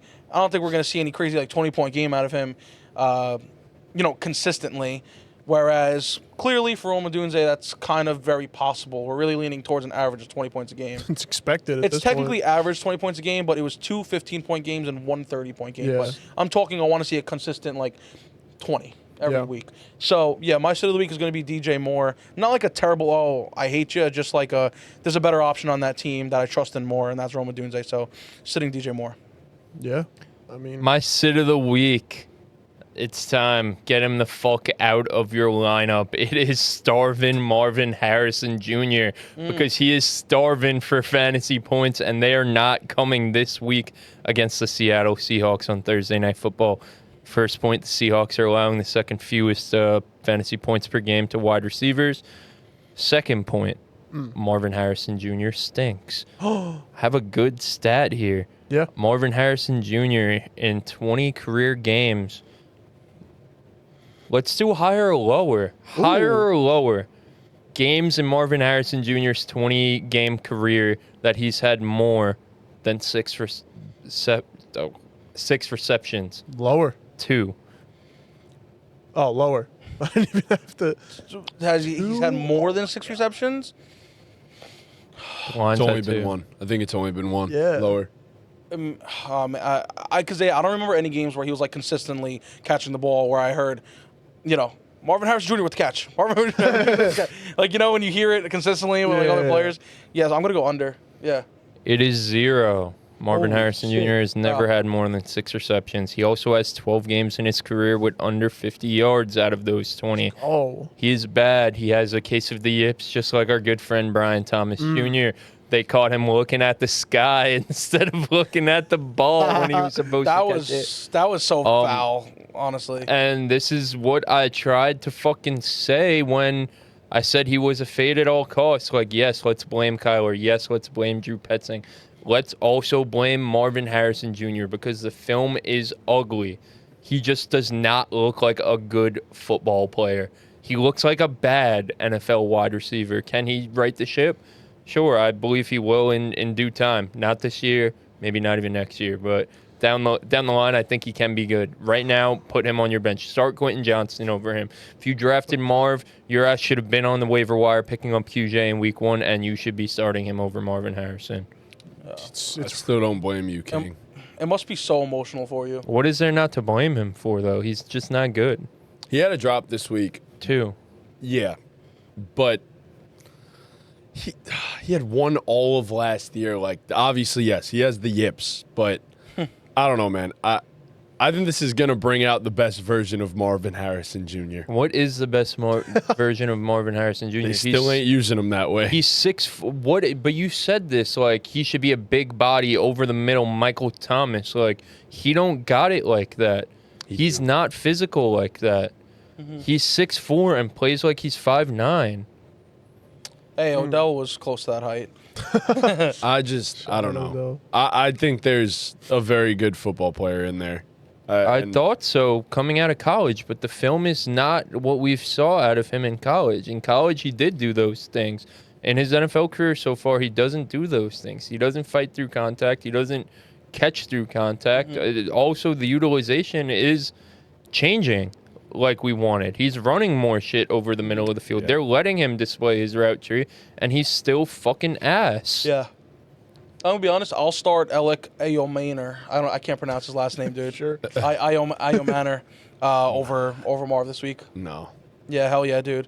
I honestly should have made that my start. Not gonna lie. Jeez. Against Houston. Yeah. Yeah. Um, Not a bad matchup. Did you go Pittman or Marv? Pittman. Pittman all day. Pittman. Okay. As of I agree. yesterday. Did you go Addison or Marv? Nah, Marv. I guess Marv, but Over Addison? I'd be actually you're right, bro. I'll go Addison. You convinced me. Yeah. all I said was over Addison. What about Olave? Olave, bro. Easy Olave. No questions asked. As of this year, it's Olave. He's I wouldn't say double the same. digits. I mean, yeah. Last year, I would have been hanging on for dear life and just kept saying Marv, but this year it's Olave. What about the Bills guys, Shakir or Keon? Actually, you haven't answered Olave yet. Probably Olave. What about the Bills guys, Khalil Shakir or Keon Coleman? Probably Marv. Neither. Marv over both of them? Okay. Really? Yeah. It's ugly, bro. Shakir is good though. I mean, Yeah. Keon. Oh yeah, I mean Keon Coleman. What the heck? He had the one good week. Because I don't have any Keon Coleman. He had 5 points the last 2 weeks. Yeah, Yeah. not good for Keon so far. So You, still start Marv for the maybe upside there that those guys don't Yeah, have. I'll start Marv too with him. my sit of the week is going to be Devonta Smith, who just had a great week, but it's been pretty inconsistent this season, and kind of the story of his career is boom or bust weeks. Jacob Parrish, the Bucs slot corner, he's been elite this season, and just again the inconsistency for Smitty. And last week the Eagles were down a lot, so they had to throw the ball a lot. I think this will at least be a close game, and the Eagles can kind of play their style more, get back to that a little bit, and get to and run the ball. And even if they do have to put the ball in the air, the clear favorite target is A.J. Brown. So if the Eagles get back to their former play style of just pounding ground and sometimes air it out, then I don't see a ton of targets going Smitty's way. Maybe he gets a touchdown, and he could totally burn me on this because he's a good player, but I would just pivot to another option this week. Like a QJ or something. Like I would definitely go with that over Smitty. He's a great player. He is. He is so good. Yeah. But they just don't throw the ball enough for these two wide receivers to eat at all. But Agreed. My wide receiver sit of the week is going to be Zay Flowers. He had a phenomenal first 2 weeks of the season, did not have a great week 3, and unfortunately gets the matchup of going against a Kansas City defense that over the last 2 weeks shut A.J. Brown down and shut Malik Neighbors down. Zay Flowers is the number 1 receiver for this offense. We just saw Mark Andrews get more involved. I do expect Derrick Henry to have a massive game in this one. He sounds pissed the fuck off. So I don't think Zay's going to be too involved. And if he draws that Trent McDuffie matchup, it's going to be hell. So I'm out on Zay Flowers for this week. Yeah, I agree. I mean, 20 targets through the first 2 weeks and just 3 last week, unfortunately. But the Chiefs, like you mentioned, their primary goal is to take your number 1 guy out of the game and make you beat us somehow, some other way. So I would agree. He'd probably see my bench this week as well. Yeah, the thing was, my bad. No, I was just saying, I didn't have anything else to say. I don't even have much to say. Honestly, it was just that Zay, I mean, I looked at him the first 2 weeks and I was like, oh, like he's going to do great against Detroit. And I took him for his yards. I took him for 60 yards, which didn't seem out of range when he had 75 and 143. Right. Dude had 2 receptions and 13 yards. I mean, like, I know he wasn't like the clear target for the game, but like, I don't blame you coming off a week like that and then going into versus the Chiefs to not start him. So I could agree with that. Skip it for this week, but start him against Houston the week after. I think that'll be favorable for him. I don't know. Yeah. He's got a rough little stretch here. All right. Let us know in the comments any start-sit questions you guys have for us. Cool. For sure. Yeah. So, We hate our tight end sits. nah, sit them all if you can. So now we are going to shift from fantasy football into some real football, and we're going to give you our picks for the Week 4 NFL slate. So starting up here, let me just pull up the actual slate. Here we go.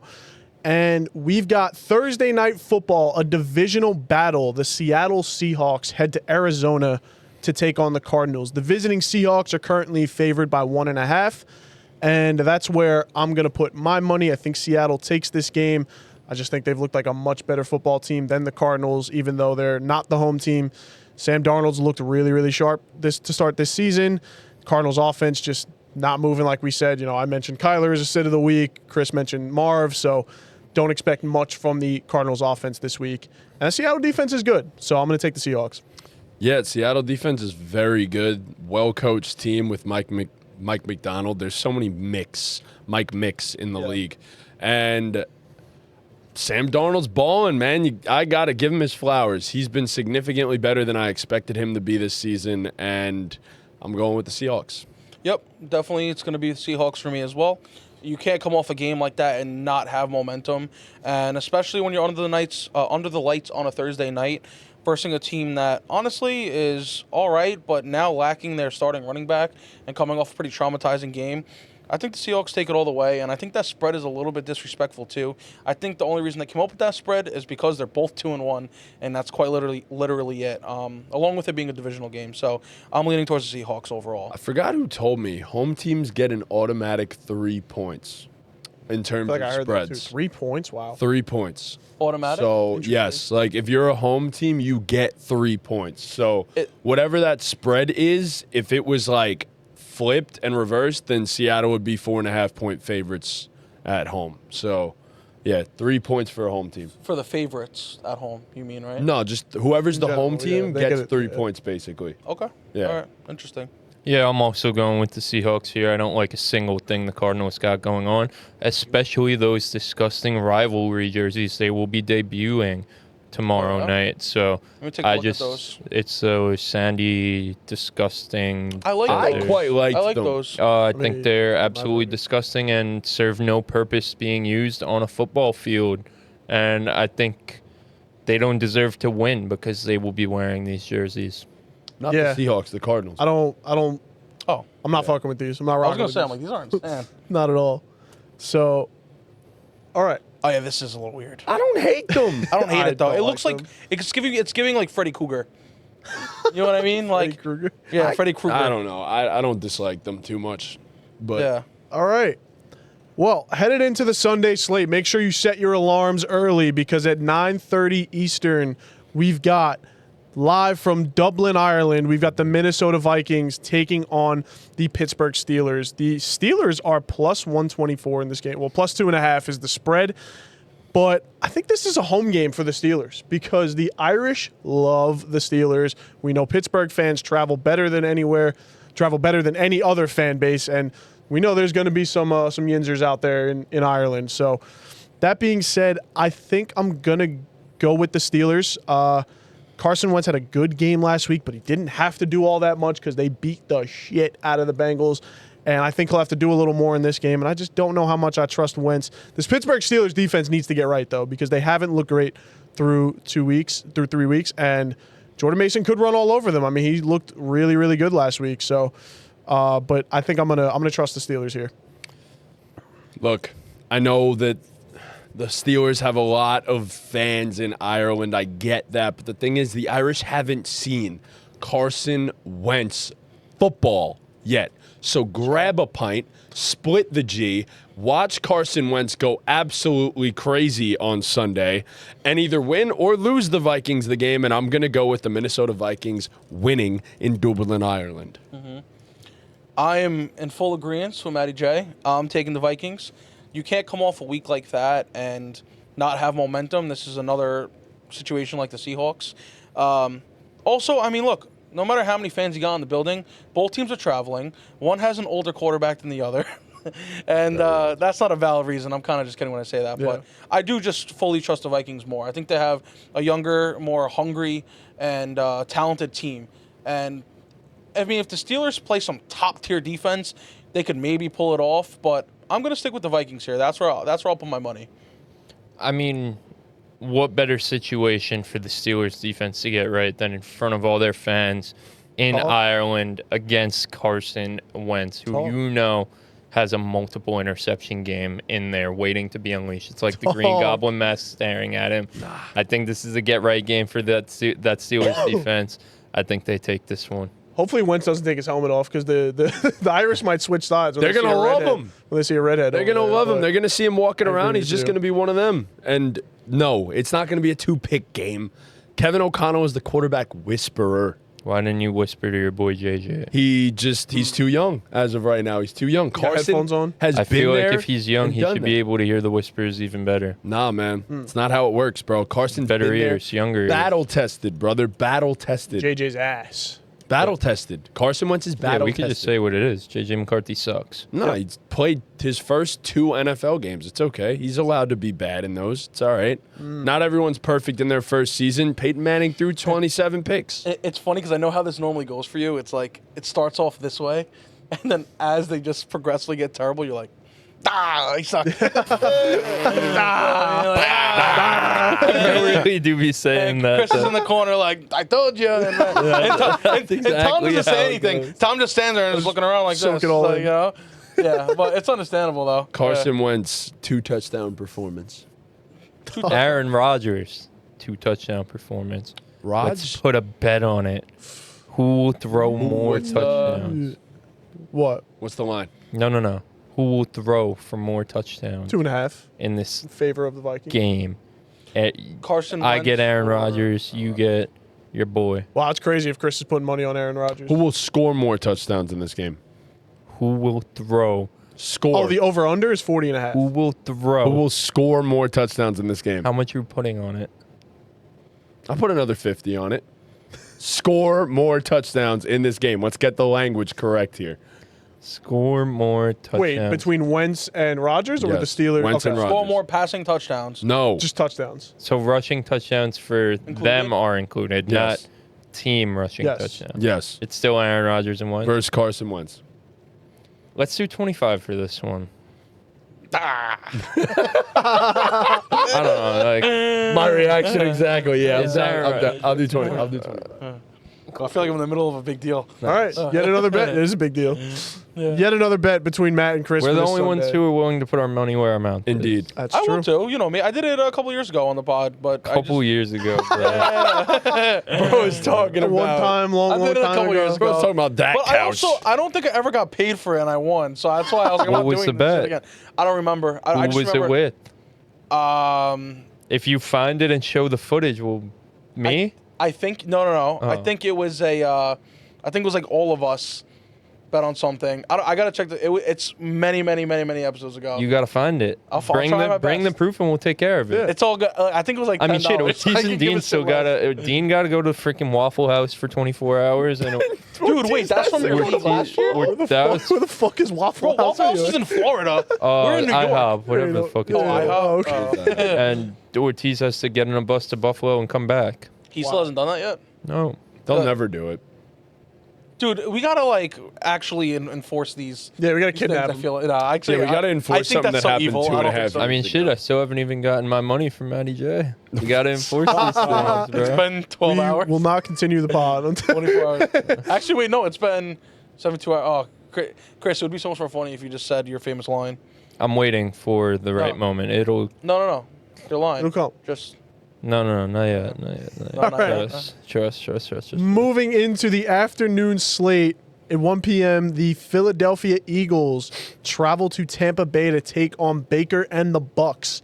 And this is an interesting one. Both teams 3-0. The Eagles, obviously, the Super Bowl champs, and they had a dramatic comeback last week against the Rams in which they blocked the field goal to seal the deal against them, seal the comeback. They completely flipped their offense second half versus first half. And then you got Baker Mayfield, who just is cementing himself as one of, if not the clutchest quarterbacks of all time. I mean, you put the ball in that man's hands. You put the ball in that man's hands with less than 2 minutes left. He's coming out on top every single time. It's just been pure Baker magic. But they're banged up. Their offensive line is ran through right now. Pause. They were beaten up.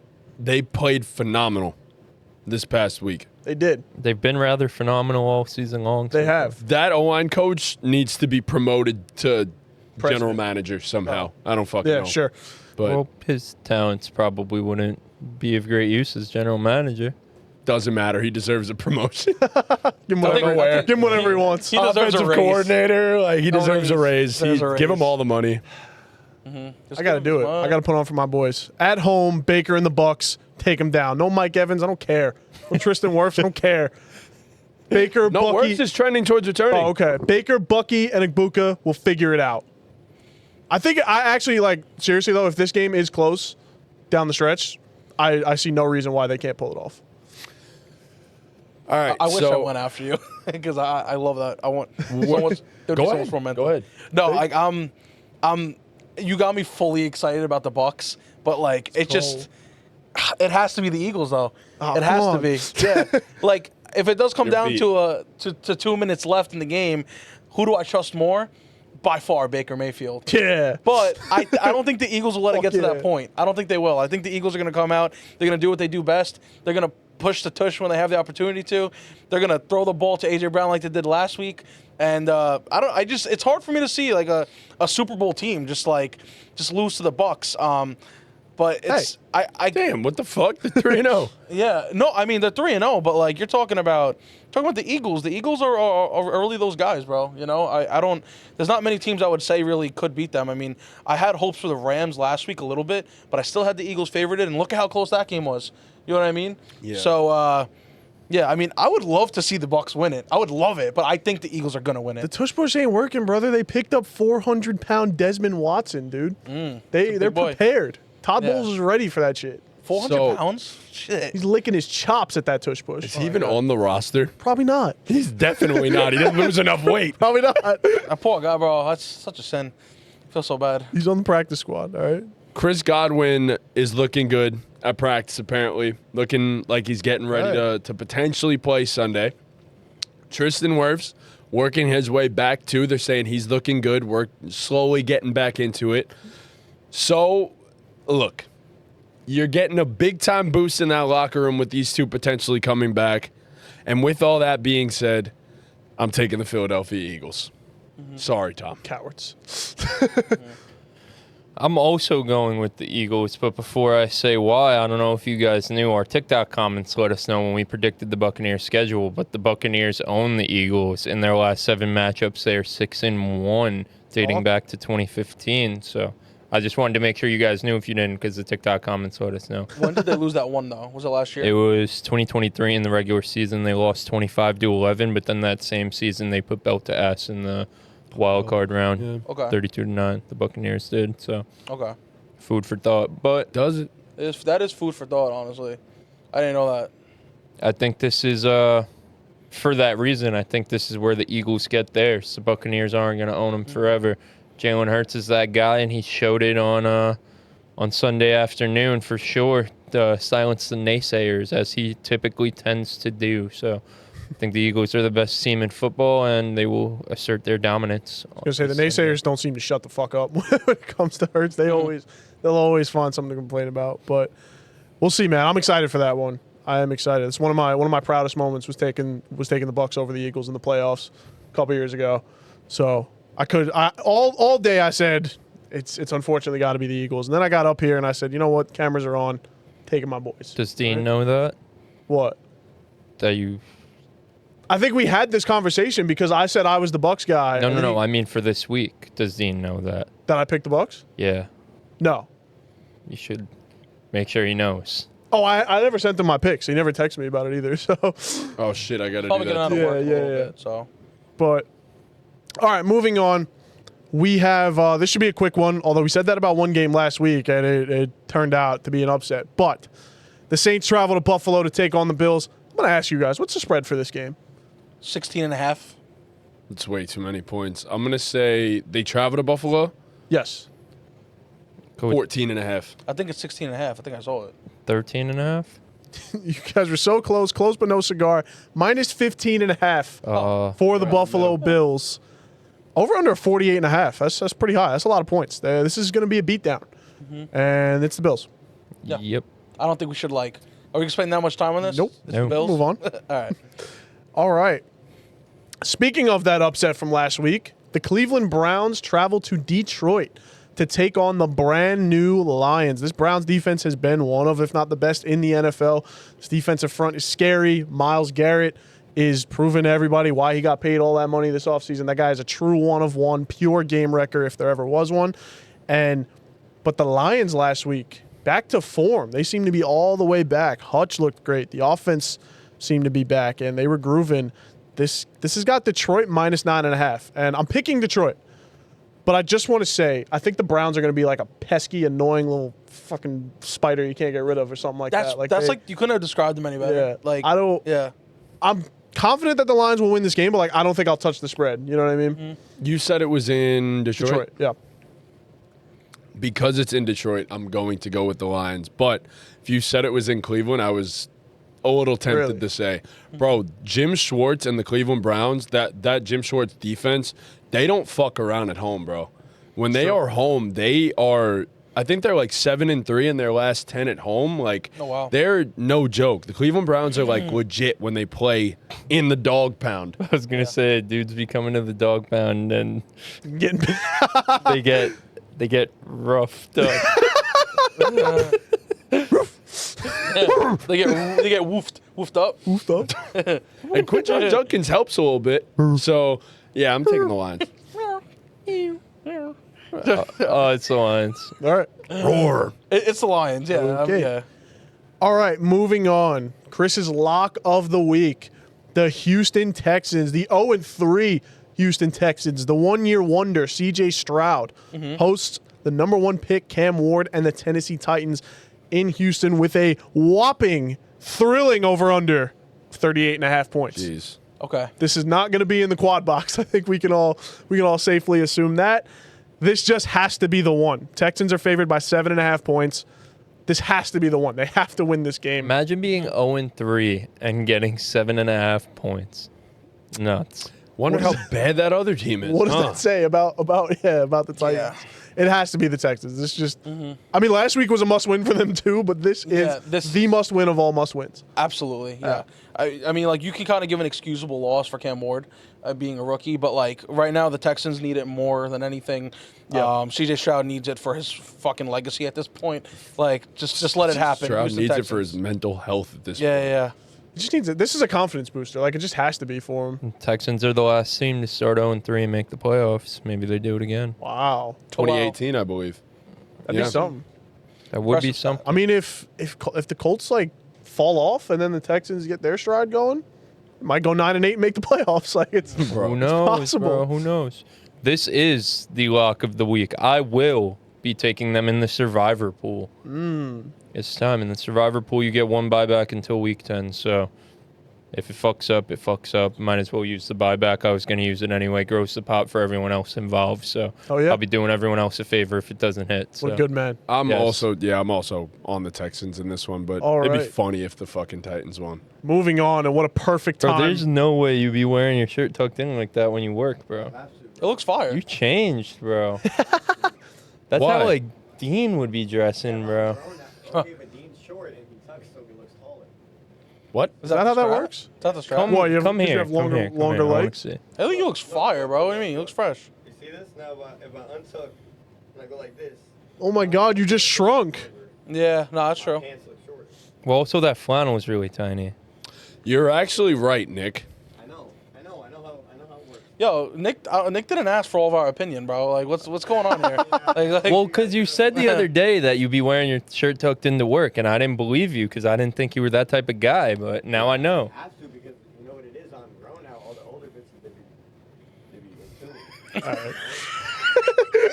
I'm grown up. I just, respectful way of saying like, Yeah. you think a girl sees you though, and they're like, "Yo, Yo, like, that tucked in he shirt. got his shirt tucked in, like, yo, like, I'm gonna write my number He looked down mad on the check. Yo, he looks like he's like 5'9" Like, instead yo, of like- 5'7".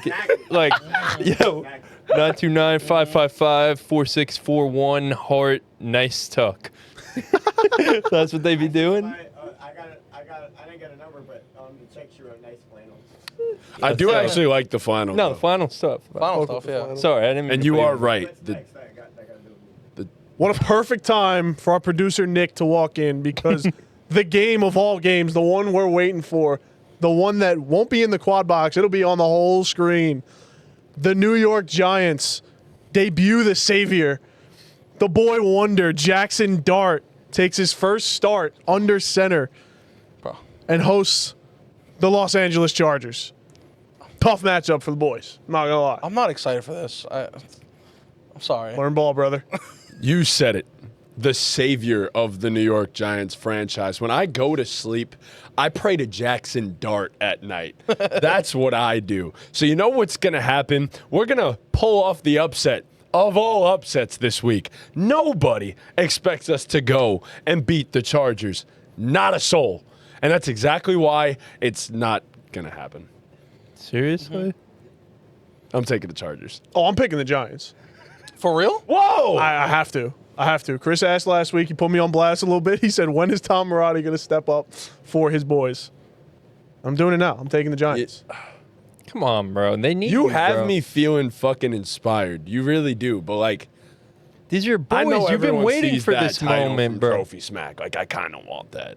So, You know what So why everyone wouldn't you sees? take your boys? This is what you've been waiting for. boys You on said the this table? is what they needed. here's what's gonna happen. Here's what's gonna happen, right? So I'm we're giving gonna, you an opportunity. No. Wait, you could I- pick the Giants, and you could not have to pay me $50 because I'm offering you. I've been waiting for this moment. Like I said, I'm offering you a double or nothing. Why the fuck would I do that? So you don't have to pay me $50 if the Giants But win. they're more likely to lose. The sports books say that, but do you say that? This is what you've been waiting for, Jackson They are Dart. more. Yes, they are more likely The to savior lose of your the game. franchise is going to lose to the Los Angeles Chargers. Yeah, no, because what's gonna Yeah, happen? he'll be is saving your franchise. we're gonna cover. Yeah. we're gonna cover. You act like the Chargers are nice. Plus 6.5. We're gonna- No, by the I way. agree, but he's saving the franchise. He is, and you don't need to win your first game to save the franchise. What you're gonna Sets do the is tone go for out your there career. and inspire confidence for the remainder of the season into the whole team with a very close loss on a Cameron Dicker game-winning field goal. how much confidence Dicker did the the very kicker. close loss against the Cowboys inspire, bro? How much confidence? It's a little bit different. Actually, you because had the it's- inverse effect. Yeah. Well, that's what the I'm saying. Dallas Cowboys. So if we have a decent offensive game against one of the best defenses in the NFL, done something right. So I am going to take the Chargers to win this game, but Folded, man, you I do changed. think they cover, and I think the Giants play this in Old a Matty close. J would have always been on the Giants in this game, bro. He did say Change, before man. this he has to stop betting with his heart, but I'm not betting with your heart. What are you even He's doing? letting the belt get to his head. Yeah. It's greed, I'm- brother. All right, well, Sorry. No. Well, if you're not going to double or nothing, you know what they say. Just give me my money. Yep, there. Yeah. You do it. Well, yeah, I'm gonna go with the Chargers. It's like I'm excited for Jackson Dart, young guy. He's gonna show out, have an opportunity, but it's unfortunate that he has to have this opportunity against the Chargers. Chargers are the clear favorite. A Giants upset would be quite an upset. It'd be really upsetting for the Chargers. But It'd be very upsetting. yeah, so I don't know. I'm confident in the Chargers. I think what doesn't have to be said isn't going to be said. So That's the saying. and that's the saying. That's the saying. That's the saying. I Yeah. will. What doesn't need to be said. What won't- doesn't have to be said doesn't have to be said. No, that was so. Words of wisdom. Yeah. Words to live by. I fuck with that. I'm gonna use that one in the future. You should, yeah. It's the Chargers, man. But I do love the nickname Jackson Start. Jackson Star, you like that? Some people call him Jackson Shart. Bro, what? Short for dart. That's what you be doing, Yeah, bro. yeah. PB It's Shart the Chargers. Dart. Don't give him that excuse. He ain't doing it for Dart. PB ruining his draws. Shart. Jackson, in the name of Jackson Short Dart. for dart, baby. All right. Short for dart. All right. Short for dart. Shart for dart. Shart for for dart. dart. Can you shart on command? No. Are you sure? I feel like If you I was a Jackson Dart fan and you guys cheered me on, Okay. anything's possible. You chart for dart. If you So were Jackson I Dart don't know. has to have a great game this week. Yeah, in another universe where I'm a Giants fan, maybe. You never know. Yeah. All right. Get a fucking portal, travel to that universe. I'm excited to see my boy on display against Chargers. Moving on. We've got the Washington Commanders headed to Atlanta to take on the Falcons, who just got shut out by 30 against the Carolina Panthers. Michael Penix played the worst game I've ever seen a quarterback play. Brutal. Till about 4 hours later, but I don't have to talk about that. Yeah. The Commanders are -1.5 here, which I think is disrespectful. I said the same thing last week, and they smashed the line last week. I'm going with the Washington Commanders, whether Jaden plays or not. I think Jaden's on track to play, but even if it's Mariota, I'm confident in the Commanders. Yeah. Everything you said, I second that. Amen. I hate to admit it, everything you said and, what Chris said. Yeah. Everything, I third that. And I love to say everything you said, Chris said, and then what Matty J added to that, I also say. But I also add that Marcus Mariota is that guy, and I can't wait to see him dive close to the 1 yard line, and then Get it punched and out. then let Krosky punch it in or something again. Yeah. Oh, so Krosky punching that shit in would be euphoric. man. Mariota running around like it's Oregon again I was just to gonna get say- that shit that's what I was punched gonna say. out. He got a little Vietnam flashback of him, like he thought he was back in Oregon at some point during the game, and then he lost the ball and he He came can back down. move to still, He bro. really can, bro. He's a good quarterback. he's fun to watch. He's a great backup. Yeah. A phenomenal And everyone, backup. everyone that's ever talked about him loves him. So Yeah. Like our Coolest friend dude ever. Tajay. Amen. Yeah, loves Mariota. Shout out Tajay. Next up, the aforementioned Carolina Panthers head to New England to take on the Patriots. The Patriots, who had 15 fumbles last weekend. They had 5 turnovers total, and somehow came. No, they lost to the Steelers. I'm sorry. Yeah, you have 5. You have 5 turnovers. You're going to lose the game. But like you said, Vrabes is pissed, and these boys are going to come out different in Gillette against the Panthers, who are feeling themselves after that 30-point shutout. It's the Patriots. They're -5.5 point favorites at home, and I'm going to side with that. Yeah, the books are telling you something. 5.5 points is a pretty crazy line at this point, to be honest, especially after a 30-0 beatdown. I'm going with the Patriots. I think, like you said, this may be the Travion Henderson game. This could be the opportunity for him to really break out, and I just think that the whole team is just going to be a little bit more disciplined this week. So I'm going with the Pats. So this is going to be my first underdog that I am taking this week. Now, last week I highly underestimated the Panthers. Highly underestimated them. And definitely affected my pick'em record. But that being said, there is a statistic where roughly 30% of underdogs every week do win. So I have to take an underdog somewhere. And truth be told, I mean, Math. Truth be told, yeah, if anybody's gonna upset it, I believe the Panthers against the Patriots could do it. It's an underdog pick, but I had to do it. I had to do it for the stats. Take it eventually, yeah. Yeah, so I'm going with the Panthers. All right. I will also be going with the Panthers. Travion may break out. Vrabes may be pissed, but I think the Panthers' defense with their performance against Michael Penix and the Falcons is they're not going to maintain that level of shutting teams out, but I think it's a sign of good things to come and good things to build off of, and I think the Panthers get the job done once again. All right. Chris picked them last week. You just gotta keep the ball rolling here. I mean, Yes, I have to ride for my you man. couldn't come up here and pick against them realistically. No. Michael Penix sucks at football. Yeah, he's really bad. He's really bad. I mean, you got bench for Kirk Cousins. That's not Drake May. It's funny because I feel like a couple weeks ago we were saying like, oh, he doesn't look too bad. I should have picked him up. Don't Fantasy. recall saying that. No, I'm not saying you specifically, but I'm saying like talk of the town was like, oh, like Michael Penix doesn't look too bad. I feel like we all said his Shout out film Talk of the kind of Town. sucks. Honestly, What happened? He just. I think we all said his film kind of sucks.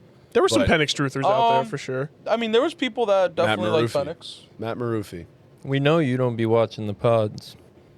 I'll be watching the pods, bro. Yeah. Right. Moving on. Bro, This- what happened? He don't even be listening to the pods when he's here when we're live. Moving on, next game up, Indiana Jones and the Colts. The Red Hot Colts travel to L.A. to take on the Rams, who almost had the Eagles beat last week. They had them right up against the ropes, and then it just fell apart. I mean, you had a classic Stafford drive to steal the game for them, and then Classic Stafford. it's classic clutch Matthew Stafford driving down the field, putting his team in position to win the game, and then that shit got blocked, and a 400-pound man ran it into the end zone for a touchdown to seal the game. That was a brutal loss for the Rams. And the Colts are undefeated with Daniel Jones at quarterback, which nobody saw coming except for, I guess, Dean, because he's right about everything, right? That's, that's the narrative we're Yep. going with. Okay. Bro was really right about everything and then said, fuck it, like, done with the podcast. I mean, he retired at the top. He's like Calvin Johnson. Yep. You got to retire before people see that you're washed. Yeah, before he falls Yeah. off. Yeah, he's just trying So to beta, bro. He pulled an Aaron Donald. He trying to won beat it Father all. Time. Won it all. A couple years later, still in Won his it prime. all because James Conner broke his leg. Bro, the fact that he was in the fact that he was in the chat like I'm always right one way or another. Shut up, bro. Shut up. Connor's fucking ankle snapped. What'd he say? You're not right. Yeah. I'm not wrong. I'm just early. I'm not That's wrong. his- I'm just yeah, early that's is what his he's gonna line. get. That's what he's Like, gonna get stitched on shut up, pillow. bro. Shut up. I am going to take the Rams here. Bet against them last week. I didn't feel great about it, and I ended up being right, granted. But I don't think I've picked the Colts to win one game. I think I've bet against them in all three games. They got to lose eventually. It's coming. So I think the Rams get it done here. I think they're pissed about how it went last week, and I don't think they want to lose to a 3-0 team. They want to prove that they could hang with the top dogs, which they have in the past. We all know they can. So I like that. I like that pass rush too. Obviously Stafford with Tay Adams and Puka has been an absolute dog. So I'm going to take the Rams. Yeah, I mean, the Rams. What do you got for us? Go for it. Never wrong, just early. Connor was always due. Jeez. Dumbass, that's not like an old age injury. Shit could have happened to Trey Benson. He got his leg caught and broke it. From me. Hashtag prayers for Matt Sullivan. Still called it, and again, was right. Now from me. Classic Dean Cook sesh. I was the one that said dumbass. That's not an old age injury. Yeah. Just always Thought that we aggravated me. figured that, yeah. Always aggravated me. Anyways, the Rams had it won last week. If it wasn't for Jordan Davis making a ridiculous play that Jalen Hurts knew was coming, because I guess he saw the vision the whole time. But Set it up he might have, I guess. with his clutch change. Spoke it into existence. That's how Yeah. clutch he is. Even when he's Yep. not on the field, he's winning them the game. Exactly. It's got so much aura, I guess, you know? So I am going with the Rams. I think this is a revenge game off of the unfortunate loss from last week. They are as good as we think they are. They should have won. They were up by 19 at half. Once I texted in the group chat, shit hit the fan and everything went downhill. It's why we don't celebrate our W's too early, because then they turn to L's. But this one's a W for the Rams. Yeah. I don't want to dissect too much here. The Colts have been doing really, really well, and they are 3-0, but the Rams would have been as well if that game-changing. If they didn't sell the game. They didn't sell the game at the end, and it's almost like they didn't necessarily sell the No, game. they Nah, they were up They 19. sold the game. Yeah, they I mean, the sold Eagles game. just we're better. You can't be up. You can't be up 19 and lose a football game. Whatever, but yeah, I'm going with the Rams, and I'm not going to overthink it much. Like Tom said, the Colts got to lose eventually, so I think it happens week 4. All right. I agree. I hope this is the one that the Colts lose, so then I could start using analysis in their games on the pick'em, because I will continue to pick against them until they lose without any real analysis. I will take the Rams. All right.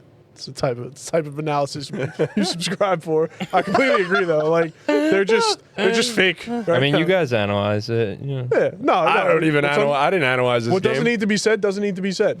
My analysis is they're going to win the game. All right. Because they're a better team. Love that. All right. Next up, probably the game of the week. It's a shame that it's not a primetime game, but we don't put good games in primetime. We put the Dolphins and the Jets in primetime. the primetime games are dog That's shit. what the this NFL week. 2 weeks in a row. Miami Dolphins are in primetime. Gotta love it. Yeah, baby. The 1-2 Baltimore Ravens head to Arrowhead to take on the also 1-2 Kansas City Chiefs. Who knew that'd be a sentence we were saying in come week 4 of the season? But the books have the Chiefs, the Ravens, I'm sorry, minus 2.5 point favorites. I know they don't look great. They look really bad, the Chiefs. It doesn't look good. Doesn't look like it's Wait. going to get better. The books have the Chiefs as the favorite? No. They have I thought Chiefs that's as the what you underdog. said. I corrected myself. My bad. Okay, Yes. okay. The Chiefs are the underdog. You give me Pat Mahomes plus money at home, taking that every time. Give me the Chiefs. Could have guessed that was going to come from you. Yeah. And I'm tailing you all the way on that. Appreciate it. Yeah, I'm going with the Chiefs on this one. I know. I mean, look, the Ravens defense. Ride me till the wheels fall off, brother. Ravens defense has a lot of Ride me loose. till my cock falls off, brother. The Ravens have a lot of loose screws in their defense, and I think the Chiefs are going to take advantage of that. So, the only thing that scares me a little bit is that I feel like the Chiefs should have put up a little bit more points against the Giants than they did. That was a little bit scary, but no, that front line on the Chiefs looked really, really dominant, and I think they're going to try their best to stop Derrick Henry. Clearly, he got stopped at the goal line last week 3 times, He did. 3 attempts, so we know he's stoppable. So I'm going to go with the Chiefs because I think this is like the Chiefs dynasty just crawling out of an 0-2 hole. So I think they need this 2-2 tied out way going into week 5. Pretty crazy that one of these two teams is going to start the season 1-3. Yeah. Who's And got you it? just said game of the week between two 1-2 teams, so that is pretty interesting. Am I wrong, though? No, not at all. I really don't know which way to go with this one. I'm gonna lean the Ravens only because of the fashion of which they went down this week. I think they will come. I said Derrick Henry's gonna have a big time game. I really do expect that.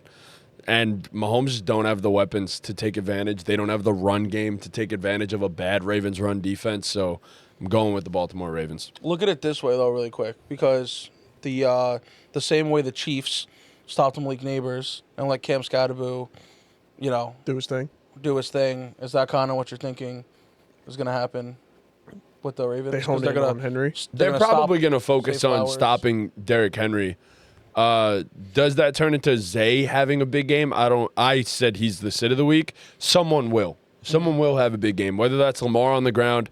Even if you sell out to stop Henry, there's no guarantee you're even able to do it. So, Right. and if you do, you open up a bunch of passing lanes for one of the best passers in the entire NFL. So, I'm going with the Ravens. Or they all have a bad game, because Chiefs and Arrowhead are one of the most dominant teams I've ever seen in my life. I'm going with the Chiefs. I'll never pick against the Chiefs ever. Nope. I do think, though, I know Isaiah Pacheco was your sit of the week, but I do think this is a game where Isaiah Pacheco could have a few big runs here, because the Ravens' run defense is really, really bad, and I think we could see the Chiefs' rushing attack have their best performance so far this season, especially the way Pat Mahomes has been running the ball Yeah. so far this season. So, I say Pat might go for 80 yards on the ground. yep. The narratives coming out of this game are going to be one for the books, man. I mean, like you said, one of these teams starting 1-3, nobody saw that coming. So Yeah. we'll see what everyone has to say about these guys coming out of this game. So, all right, moving on, we've got the Chicago Bears headed to Vegas to take on the Raiders. The Raiders just got the brakes beat off them by Mariota and the Commanders. The Bears just did the opposite to the Dallas Cowboys. I think the Ben Johnson effect is real in Chicago. It's basically a pick 'em. I mean, the Bears were plus 1.5 going into Vegas. So I'm gonna pick the Bears though. I'm gonna take the away team here. Bears are plus 1.5. Yeah, they're minus 106, and the Raiders are minus 110. Yeah. Okay. Oh man, this is a rough one. I really don't know. Gino could light them up too. Let me say that. Yeah, no, for sure. Gino could. Gino really has been playing his best ball recently, so I think I'm going with the Raiders. I think the Raiders win this one at home. So I'm sticking to the rule where you got to take a couple of underdogs. This is going to be my second one. It's the slightest bit of an underdog, so it's technically an underdog. So if I had to pick one, it's going to be the Bears. I'm going to add it to the collection. Right now, the Raiders, I feel like the Brock Bowers health situation is a little bit iffy. I don't like that. I also haven't been too fond of Ashton Gentry's performance. I think the Raiders are still trying to figure out where he kind of dominates. With that being said, I mean, the Bears just came off a great win, and they're going against a team that has all those pitfalls that I just mentioned. Mm-hmm. Give me the Bears, bro. It's great value there, minus 106. All right. I completely agree with everything you said, Pete. I think the Bears are going to be able to build off this momentum that they had last week against the Cowboys. Probably not to that capacity because Caleb Williams had the game of his life. But I think the offense should be able to roll over some of that momentum. I know the Bears' defense is pretty mid, but the Raiders' offense has also been pretty mid. Like you mentioned, Matty J. Geno Smith has not been playing his best ball, and they have been unable to get any semblance of a run game going thus far this season. So I think the Bears, I love them as dogs with the points too as well, but I think the Bears take this one. I think this is the perfect week for the Raiders to get back on track with their offense. All right. And then on Sunday Night Football, a man starts his quest for revenge.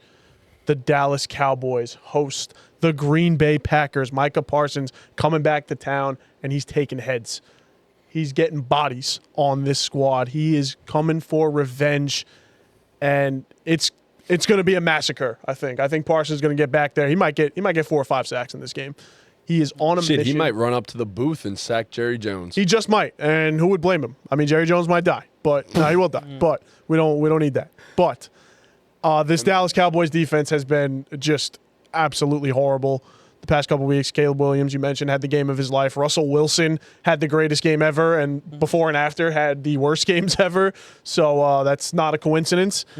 I think Jordan Love and Josh Jacobs, Matt LaFleur, I think they absolutely devastate this Dallas Cowboys team. This one's definitely circled on their calendars, and I can't wait for it. I love hating the Cowboys. Yeah, I mean, I quite enjoy hate watching too, and I am going to really enjoy Micah Parsons just walking straight into the Dallas backfield over and over and over again. And I already know the first sack celebration is going to be looking up straight at that booth. Yep. He's going to know where Jerry is. He's going to know where Jerry is, and he's going to point straight up to that booth. And Micah might have 4 or 5 of them. And if he does, he'll do it on every single one of them. So I'm going with the Green Bay Packers. Micah is that dog, bro. And looking at it, week 3 is the week of getting fraud checked. And You love saying that. love saying because week 3, I really only say it for week 3. Because week 3 is the week of getting fraud checked. So I can't say it for week 4. Can't say, in week 6, you can't say that week we're talking 3 about we're still talking about the past fraud checking. Right. This week, no one's getting fraud checked. I think they've been checked. All right.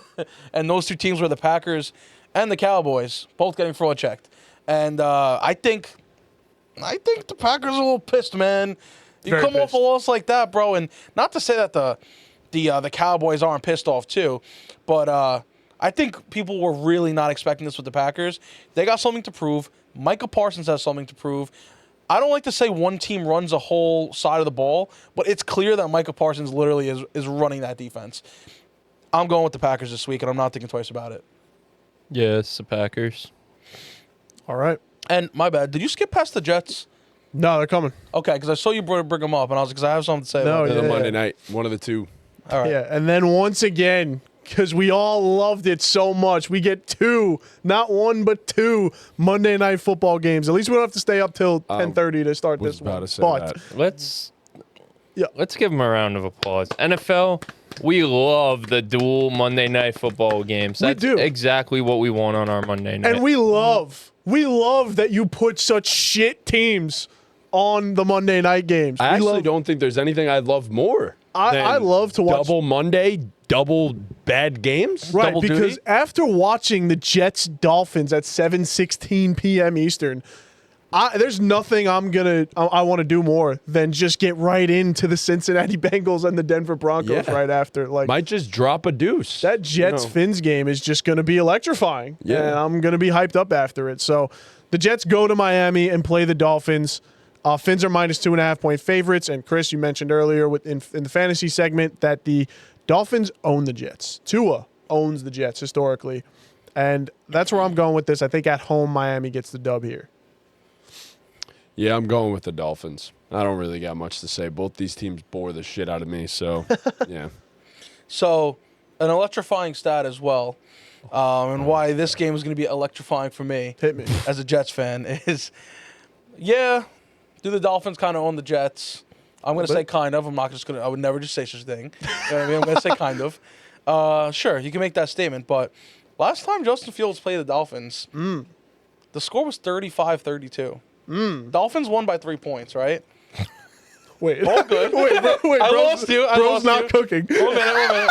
Wait, can Because I here's ask the but. you? After every but, there's a big fat duty to force something else out. Okay. And it's the fact that he had 100. Justin Fields had 178 rushing yards against the Dolphins. Wait, can you do me a favor? Uh-huh. What year was that game? You're not supposed to see this. It was in 2022. Okay. But it was the last time he played them. And, Justin Fields also hasn't really had much of an opportunity to show out what he's really about. Bro, what? What are we talking about? What we're talking about is he played fucking 2 games this year. And He played the best game ever, and then he immediately played the worst game ever. And look, I think he's going to try and emphasize running the ball a lot more. He didn't forget what he did to them. It doesn't matter if it was 3 years ago. I think he's going to run the ball over them. He should be. And I need to take my third underdog of the week to get to my 30%. Jeez. So why wouldn't That's I do not it? 30%. Why either. wouldn't I do it? I have to get close to my 30% somehow. I'm going to go with the Jets. I'm taking them. Okay. Biased pick as a Jets fan. Call me crazy. I don't give a shit. The Dolphins don't look too fucking special themselves. Fuck the stats. not They unfair. beat them a bunch of times. not unreasonable. Because same way that we think the Eagles are getting their fucking revenge for beating the Bucks all the time, the Jets will do the same fucking thing to the Dolphins. Jets are so good. They Yeah. typically always get revenge. They've been trying to get revenge on the Dolphins for years. They're man. Oh, I comparable to forgot. the You're a Bucks. fucking Dolphins fan, so Oh, it's so maybe, coming. Yeah, maybe it's it's coming. you take it a little personal. They're It's all good. I'm taking it personal But because Jets are winning this, bro. I think the Jets are winning this. I believe last week against the Bills, Mike McDaniel called a phenomenal game, keeping the Dolphins in it, Good. milking that clock, not allowing Josh Allen to touch the ball. Well, it's different in this game because it doesn't matter. Justin Fields could touch that ball as many times as he wants. Mike McDaniel is going to let Tua air that bitch out because he is not worried about what's going on the other side. And Tua owns the New York Jets. Tua is going to bend over the New York Jets and Aaron Glenn and spank them good. Tyreek Hill is going to have a monster day. Jalen Waddle is going to have a monster day. And the Miami Dolphins are going to win this game. And like I said, Tua is going to bend the Jets over and fuck them. The Yeah. same way I am going to bend you over and fuck you when you give me $100 because we are putting in $100 wager on this game. Whoa. So, one moment. Whoa. You're gonna do what I do. It's the smart move. So, I'll give you No. 100 if the Dolphins Nah. win. I want my odds. No, Thank you you, guys that's are what I'm losers, saying. I bro. want my odds, bro. Bro, no, bro. 125 to 100. No, bro. We're on That's the fucking better odds than podcast. you would get. Minus 145. Bro, grow I'll up, give you bro. even money. No, bro. We're on wanted the it. fucking pod, bro. I'm This shit's fucking so guy. corny, bro. I'm with you. I don't do it Yeah, I'm either. not- I I'm not- want. I I'll want get my my odds. value, bro. Little girls, bro. Like It's little just a- girls. Why bro. don't we keep it to Because the, I'm not to a the shit fucking talking. sports book. I'm not a fucking sports book. All right. We're making a friendly wager. That's why I'm not going to bet would with you because you're not a sports book. We're making a friendly wager because we're on the camera, bro. Yo, you guys know what to do. Comment about Pete. Let him know. Let them know that he can get better odds. You on guys FanDuel. know I'm always down to make the wagers, bro. I also just want to point out that every single time that we do these wagers, Chris has the favorable of the two sides of this. So true. So true. I mean, so what? No one offers when I pick upsets. No one. I'm not gonna. I mean, wants to bet. of course, like I see you, because I'm smart, because I see you guys weak when you guys take the not favorite. So I want to It's make not some being money weak. off you guys. You guys, I've had many opportunities where I've picked the wrong teams, and you guys could have come to me and said, yo, Chris, let's make a bet. There's been many times where I've taken the underdog, and you know what I would have done? Well, to be I fair, would have too, shook your hand and taken the bet. I be will never fair, say no to a bet on this how shit. I look at it though is I don't do that because I'm like, oh, like I'm jipping the other person at odds. But Yo, you know how I look at it though? I know how you look at it. You made yourself very clear already. The odds don't fucking matter because it's for the content. Understandable. I'll yeah. never I mean, do who's an that. underdog that I took this week that Panthers no one else has? I'll put money on the Panthers. Who do you have? Was the You took the Pats? plus 205. Pats are minus 250. You took the Pats? yeah, I'll do that. Oh, I already have a bet with you. How about you? Let's get you involved. Nah, I'm not putting money on it. All right. 50. Okay, fine. Past 50 Panthers, you on guys the talking about? All right. Alrighty. Right, because I'm not a fucking bitch like the rest of you guys.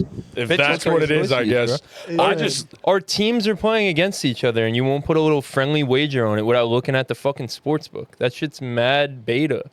It's beta. Yes. What the fuck do you know? Bro, just be quiet. I'll put $50 on it just to shut you up. Okay, 50 All right, bucks. 50 You bucks, really bud. just there you go. Let's go. I dog Yeah. walked you and bent you over, just like I you said I just would. let him rage bait you into Yes. doing Yeah, that. he rage baited me. Yeah, he did. He did. Why would He you actually let did. him rage bait you? He actually did. He really did. Let's go. Fuck this guy, He bro. really Can't wait did. to win. He really did. It's going to be sick when you win. If you do win, you'll be like, damn, an extra $50 just from sitting on the podcast. Could have been a couple more.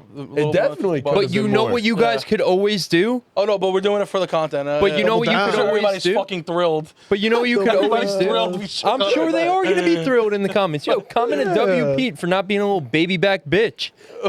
You need to relax immediately.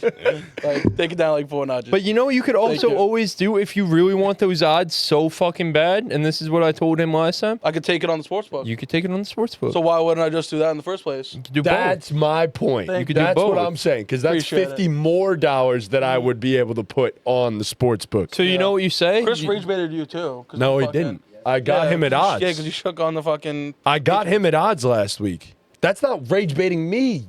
Oh, because you took the pick. I have the favorite. Ah. Yeah. So you got your get back in the situation. Yeah. If anything, I got rage baited. Yes. Okay. And I'm perfectly okay with He it. You rage know baited what? himself. So I didn't get You know I got why? rage baited. I didn't get rage baited. Nah, you didn't for the week 1 shit. That wasn't rage bait. I genuinely like That was rage bait? It was rage bait.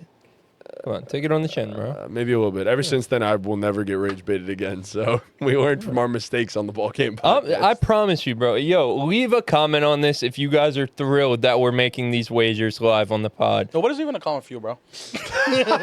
Yo, you should have seen what happened last time. They People called him out on his shit. They called Matty J out on his They shit. did They comment always at me? do.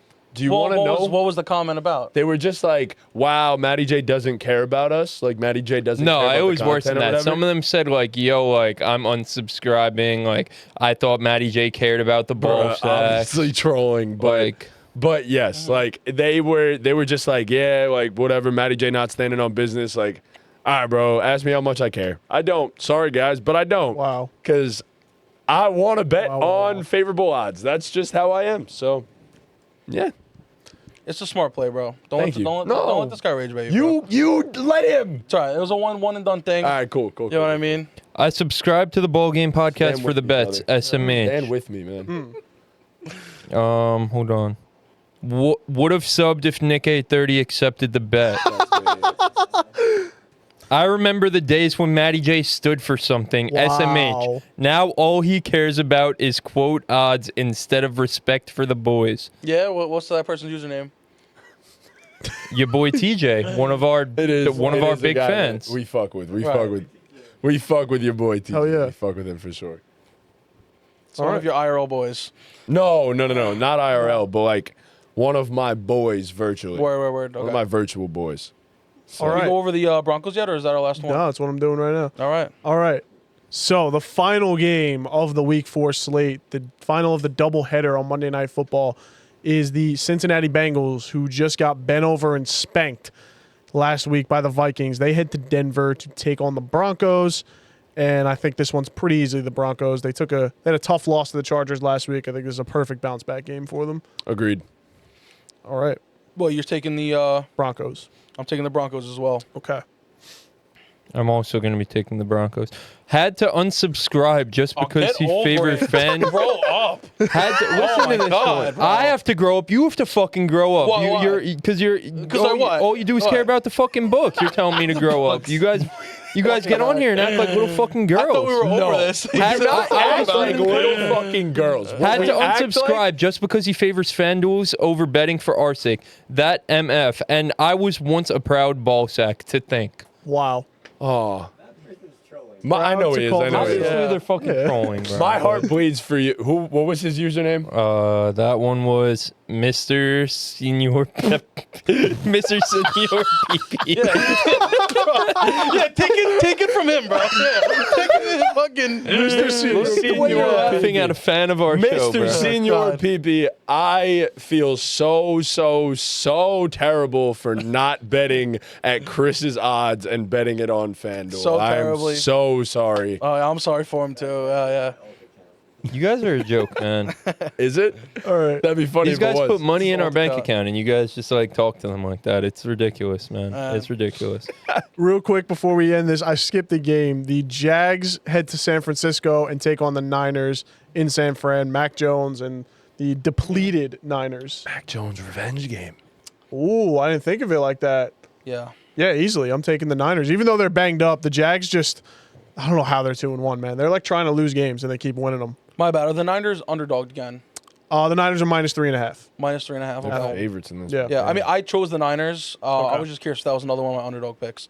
Because, like, it almost could be. Like, low fucking key. Yeah, they're at home. You need to get into 5 underdog picks to get that 30%, brother. Yeah, I don't want to go to Math 30%. whiz. I'm not. One also like it depends on what the underdogs lines are on FanDuel too. Of course it Switches, does. yeah. Right. Yeah. Yeah, But definitely. yeah, I'm going with the Niners. I still trust. I think they'll Mac Jones playing I some think good they'll ball. pull it through. But the Jaguars been like surprising, so I don't know. But I'm gonna pick the Niners. Yeah. The Niners are favorites. -3.5. Yep. All right, I'm gonna go with the Jags here to make sure I get my 30%. Hell yeah. Shout out 30%. I don't even know who I want to pick in this one, but Kind of want to do the same. I don't think I've hit my quota yet for my I already saw my picks underdogs. at Dean. I can't switch up. I don't think I have. But I'm going to go with the Mac. If Mac Jones plays. Nah, actually, everyone's banged up on the Niners. I'm going with the Jags. All right. All right. Before we move on, you guys know what to do. Leave a comment about W. Pete for not folding and making a bet with me. This is going to be NFL Week 4 higher or lower, presented by Dabble. I have 2 quarterbacks, 2 running backs, 2 wide receivers. We're going to start it off with the quarterbacks. Michael Penix Jr. coming off an awful game in which he put up 0 points against the Carolina Panthers. Going up against the Washington Commanders defense, will Michael Penix Jr. go for more or less than 226 and a half passing yards? I'm going to go less here. Penix looked really, really bad at football against the Carolina defense that maybe they're getting right. Maybe it's just a sign of things to come, but hasn't been that great all season. I just think it was more of Penix looking bad. I mean, he got benched for Kirk Cousins. I don't have much confidence in him. Yeah, I'm going to go with the lower here. I don't think Penix has a good game whatsoever. I just think he's bad at football. And yeah, it's that simple. I'm gonna go lower. Penix only went over this one time, and it was in game 1. The past 2 weeks have been, atrocious when it comes to the passing yards. I mean, 135 in week 2, 172 in week 3. Jeez. I don't see many signs of him going higher on that line, so I'm going lower. All right, another quarterback who needs a big bounce back here. The 0-3 Texans against the 0-3 Titans. Will C.J. Stroud have more or less than 223 and a half passing yards? I think if the Texans are going to win this game, which I really think they're going to win this game, C.J. Stroud has to have a good game, so I'm going to take the higher here. I'm gonna go with more. I think that CJ has a bounce back game. The Texans get right at least a little bit against the bad Titans team. So majority of C.J. Stroud's games last year, he went higher. I think it's just a situation this year and how he started as to why it's so low right now at 230 something. So I'm going to go higher here also because if they're going to win this game, they're going to need to go higher than that. And he got close to it 207 and 204 in the past 2 games. Not too far from it. All right, moving on. We got some running backs. We talked about it before. The Baltimore Ravens' run defense is the worst in the NFL through 3 weeks. Isaiah Pacheco's projection is 35.5 rushing yards. Will he go for more or less? Oh, man. I mean, sorry, he's there. It's a split backfield, but like we said before, he gets most of the first and second down work, so he'll get his work, and I think he just has to. Like you said, the Ravens' run defense just hasn't been very good to start this season. I think they'll get right in due time, but I think the Chiefs are really going to try and take advantage on this one. Ravens are banged up front, man. It's tough. I still think I'm gonna go with less than 35.5. You said? Mm-hmm. Yeah, I'm still gonna take. I'm gonna take less than 35.5. Yeah. Pacheco, right? Yep. Yep. Your sit of the week. So, yeah, my sit of the week, I have to go lower. He also only hit this line once, and that was last game against the Giants. So, Say line. It's okay. It's all right. It's all right. Cool. he only got those yards one time, and it was last week against the Giants. So, I know there's not very promising, rush defense for Baltimore, but Pacheco is my sit of the week. I'm going to stand on business and go lower. All right, moving on. My sit of the week for fantasy football this week at running back. Cam Scatterboo had his breakout game in week 3, and this week he goes against the Chargers with a projection of 53.5 rushing yards.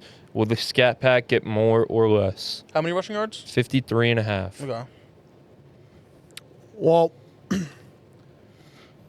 Whoop. I picked the Giants to win this game, and if they're going to do that, they got to give the ball to Scat, and he's got to go to work. So I'm going to say he goes higher than 53.5. Yeah. On behalf of my Giants, I think this is a big game for Cam Scatterboo. I think just as much as it's the Jackson Dart debut, it's the Cam Scatterboo building upon last week and coming out party. So I'm taking more. So, I'm going to go. You said more? Yeah. I'm going to go more as well. I would prefer the rush receiving prop over just rushing. That I would 100% go high, go more. But, yeah, I'm still going to go more on the rushing here. I don't see why he doesn't do it. Aside from, the Chargers having a strong rushing defense, I think Scatterboo is getting the snap count that he deserves. Tyrone Treacy's injured. He's going to play a little bit more than he did last game. So I think he gets there. All right, next up, moving on to the wide receivers. Trying to find a good one here. All right, this is a fun one.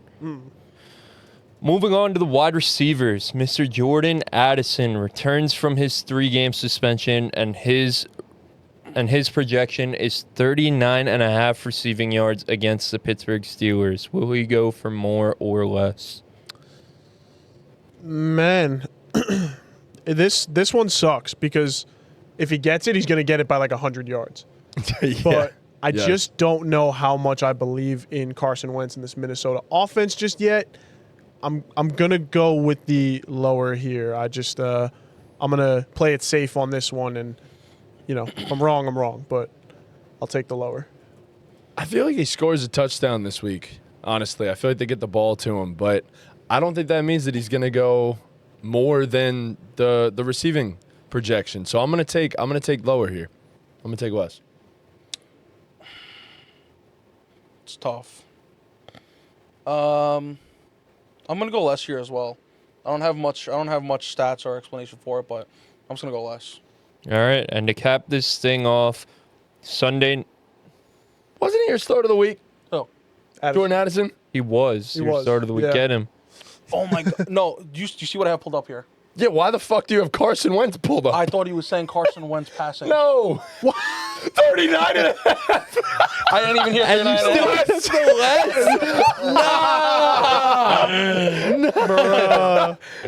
All right, Yo. yeah, no, I'll redo that. Let's get the laughs out. Yeah, Jordan Addison is 100%. Jordan Addison is 100% more for me. 39.5 I think is way too low for his projection. So it's definitely more than 39.5. Thank you guys. I thought you said like 239.5 Carson Wentz. And I was like, that's a lie. So I said less. I definitely said we're moving on to the receivers now, right? And the guy who's coming back from his 3-game suspension. And you did say the name Jordan Addison. Yeah. I Okay. completely zoned out. Yeah. No, we're good. We're good. All right, and to cap things off, on Sunday Night Football, the Dallas Cowboys play the Packers without CeeDee Lamb. George Pickens' projection is at 58.5 receiving yards. You guys taking the more or the less? Oh man, I'm a big Pickens guy, but that Packers secondary has looked elite to start this season, and Pickens wasn't getting a whole lot of work when CD went out of the game. I mean, he didn't make a ton of plays. He had 68 yards, which is as many as he had the week prior with CD Lamb. So he actually had the exact same stat line, which is pretty insane. But I'm gonna go with the lower here. I believe in those Packers corners, man. I think they're the real deal. Mm-hmm. We might see a George Pickens crash out this week. I'm going to be completely honest. And I think that's going to be because he has less than 57.5 receiving yards. It's so interesting here because we really have no idea how CeeDee Lamb being out is going to really affect him. Man, if CeeDee Lamb was in the game, it's an easy more for me. Like, easy. Is it? Really? George Pickens, yeah. I mean, he had 68 and 68 2 games in a row with 9 targets. Caught 5 of them each game. Can't really ask for much more. I feel like, I don't know, man. He's the only guy that's really going to be catching the ball other than Jake Ferguson this week. Theoretically. You would think, yeah. Theoretically. I'm gonna stick to lower for this week just because it's against the Packers. And there's so much uncertainty with CeeDee Lamb being out. Okay. Yeah. All right. If you guys want to predict higher or lower on any of these NFL Week 4 projections, make sure you sign up for Dabble and use code BALLGAME for a free $25. Shout out. Mm-hmm. Shout out. Yep. That other shit, fuck that. Cool. Short stuff after? We'll do the short Oh, We got to okay. do that, but I after know what we- you're Yes, talking yes, yes. about. Yes. Okay. Thank you. Please. Yeah.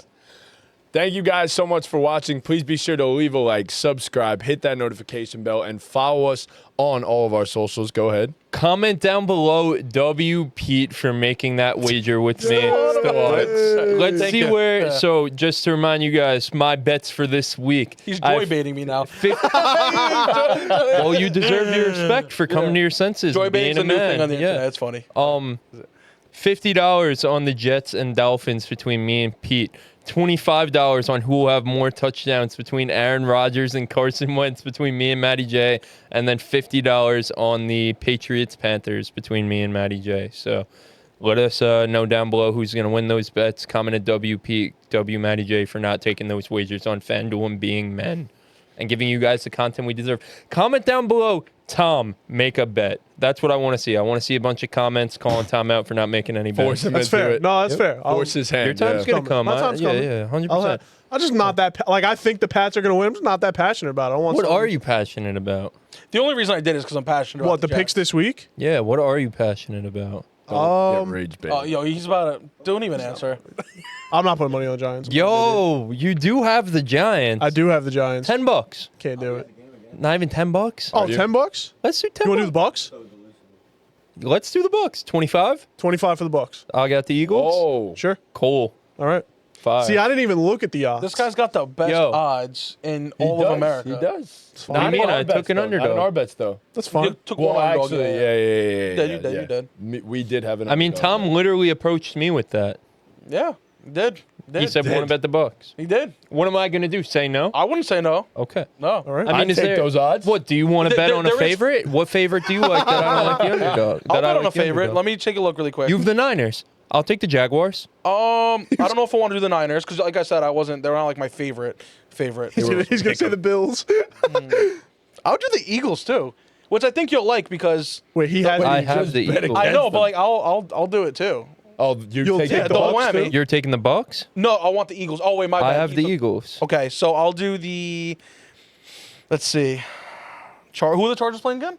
the Giants. Giants. Yeah, but it you has won't to be do one that. where I have the underdog. You won't And do where that he also though. doesn't Who- bet what on- underdogs What do you have dogs this do you week? have? Yeah. Panthers. Bet on Jackson Dart, bro. What do you I have the Panthers too. With what? Against the Chargers. Why? With American currency, Christopher. I have With the Panthers, American too. currency. Did you take the Steelers? Wait, I have the Panthers. I also have the, you have the Bears too. I took the Steelers. Steelers? Steelers Dogs? against the The Vikings. Steelers are favored. I'll do that. What do you want to do? Like No, the Vikings are favored. No. yes, 2.5. Yes. So you by have a the little bit. Vikings. Okay. You want to do What that? yeah. What do you want to put on it, It's actually like the same, so it evens out because the Jets they're like plus 20, 25 also. bro? I don't fucking care about Let's do- plus money, even money. I could give less of a Well, fuck, the whole bro. point of doing this. No, is I'm just because trying. I know. getting a I'm trying to favorable make you match. happy, right? So I'm saying like it Right. evens What do it you out. want to do? 50 again? I could do 50 on the Vikings. Okay. Yeah, let's do it. Let's run it. That's for you guys. That's for you guys. No, I'll never run. What does that mean? Like he'll never run from a bet. Yeah. Oh, He'll always be down. He'll always be down. Never run. He's out of shape. All right, bro. Come on. Jesus. Come on. Jeez. I'll never run either, brother. You see my me God. running, you better run too. Something's chasing me. wrong. Something's wrong. Chris, you do realize I probably wouldn't be able to catch you. Thank God. Send this home. Stay healthy, kids. Keep running. Keep Send this running. home. Keep running. Oh, geez, depending on the situation. All right, before we go, I just want to read out a comment real quick because someone left a comment on our Oh, last yes. podcast. I saw this one. Definitely want to do this. I am going to botch the pronunciation of your username, and I apologize for that. But Mihaidia Kanescu Nailed it. 2063. Nailed it. I'm sorry, but big shout out to you. Hey guys, shout out over here. Maybe get one in your next podcast. You've got a fan from Romania over here. Found you through the shorts. Let's go. Packer fan. Don't throw no hate, please. But just wanted to say, keep it up. Great chemistry and a different vibe. Keep it up, champs. Cheers. Let's go.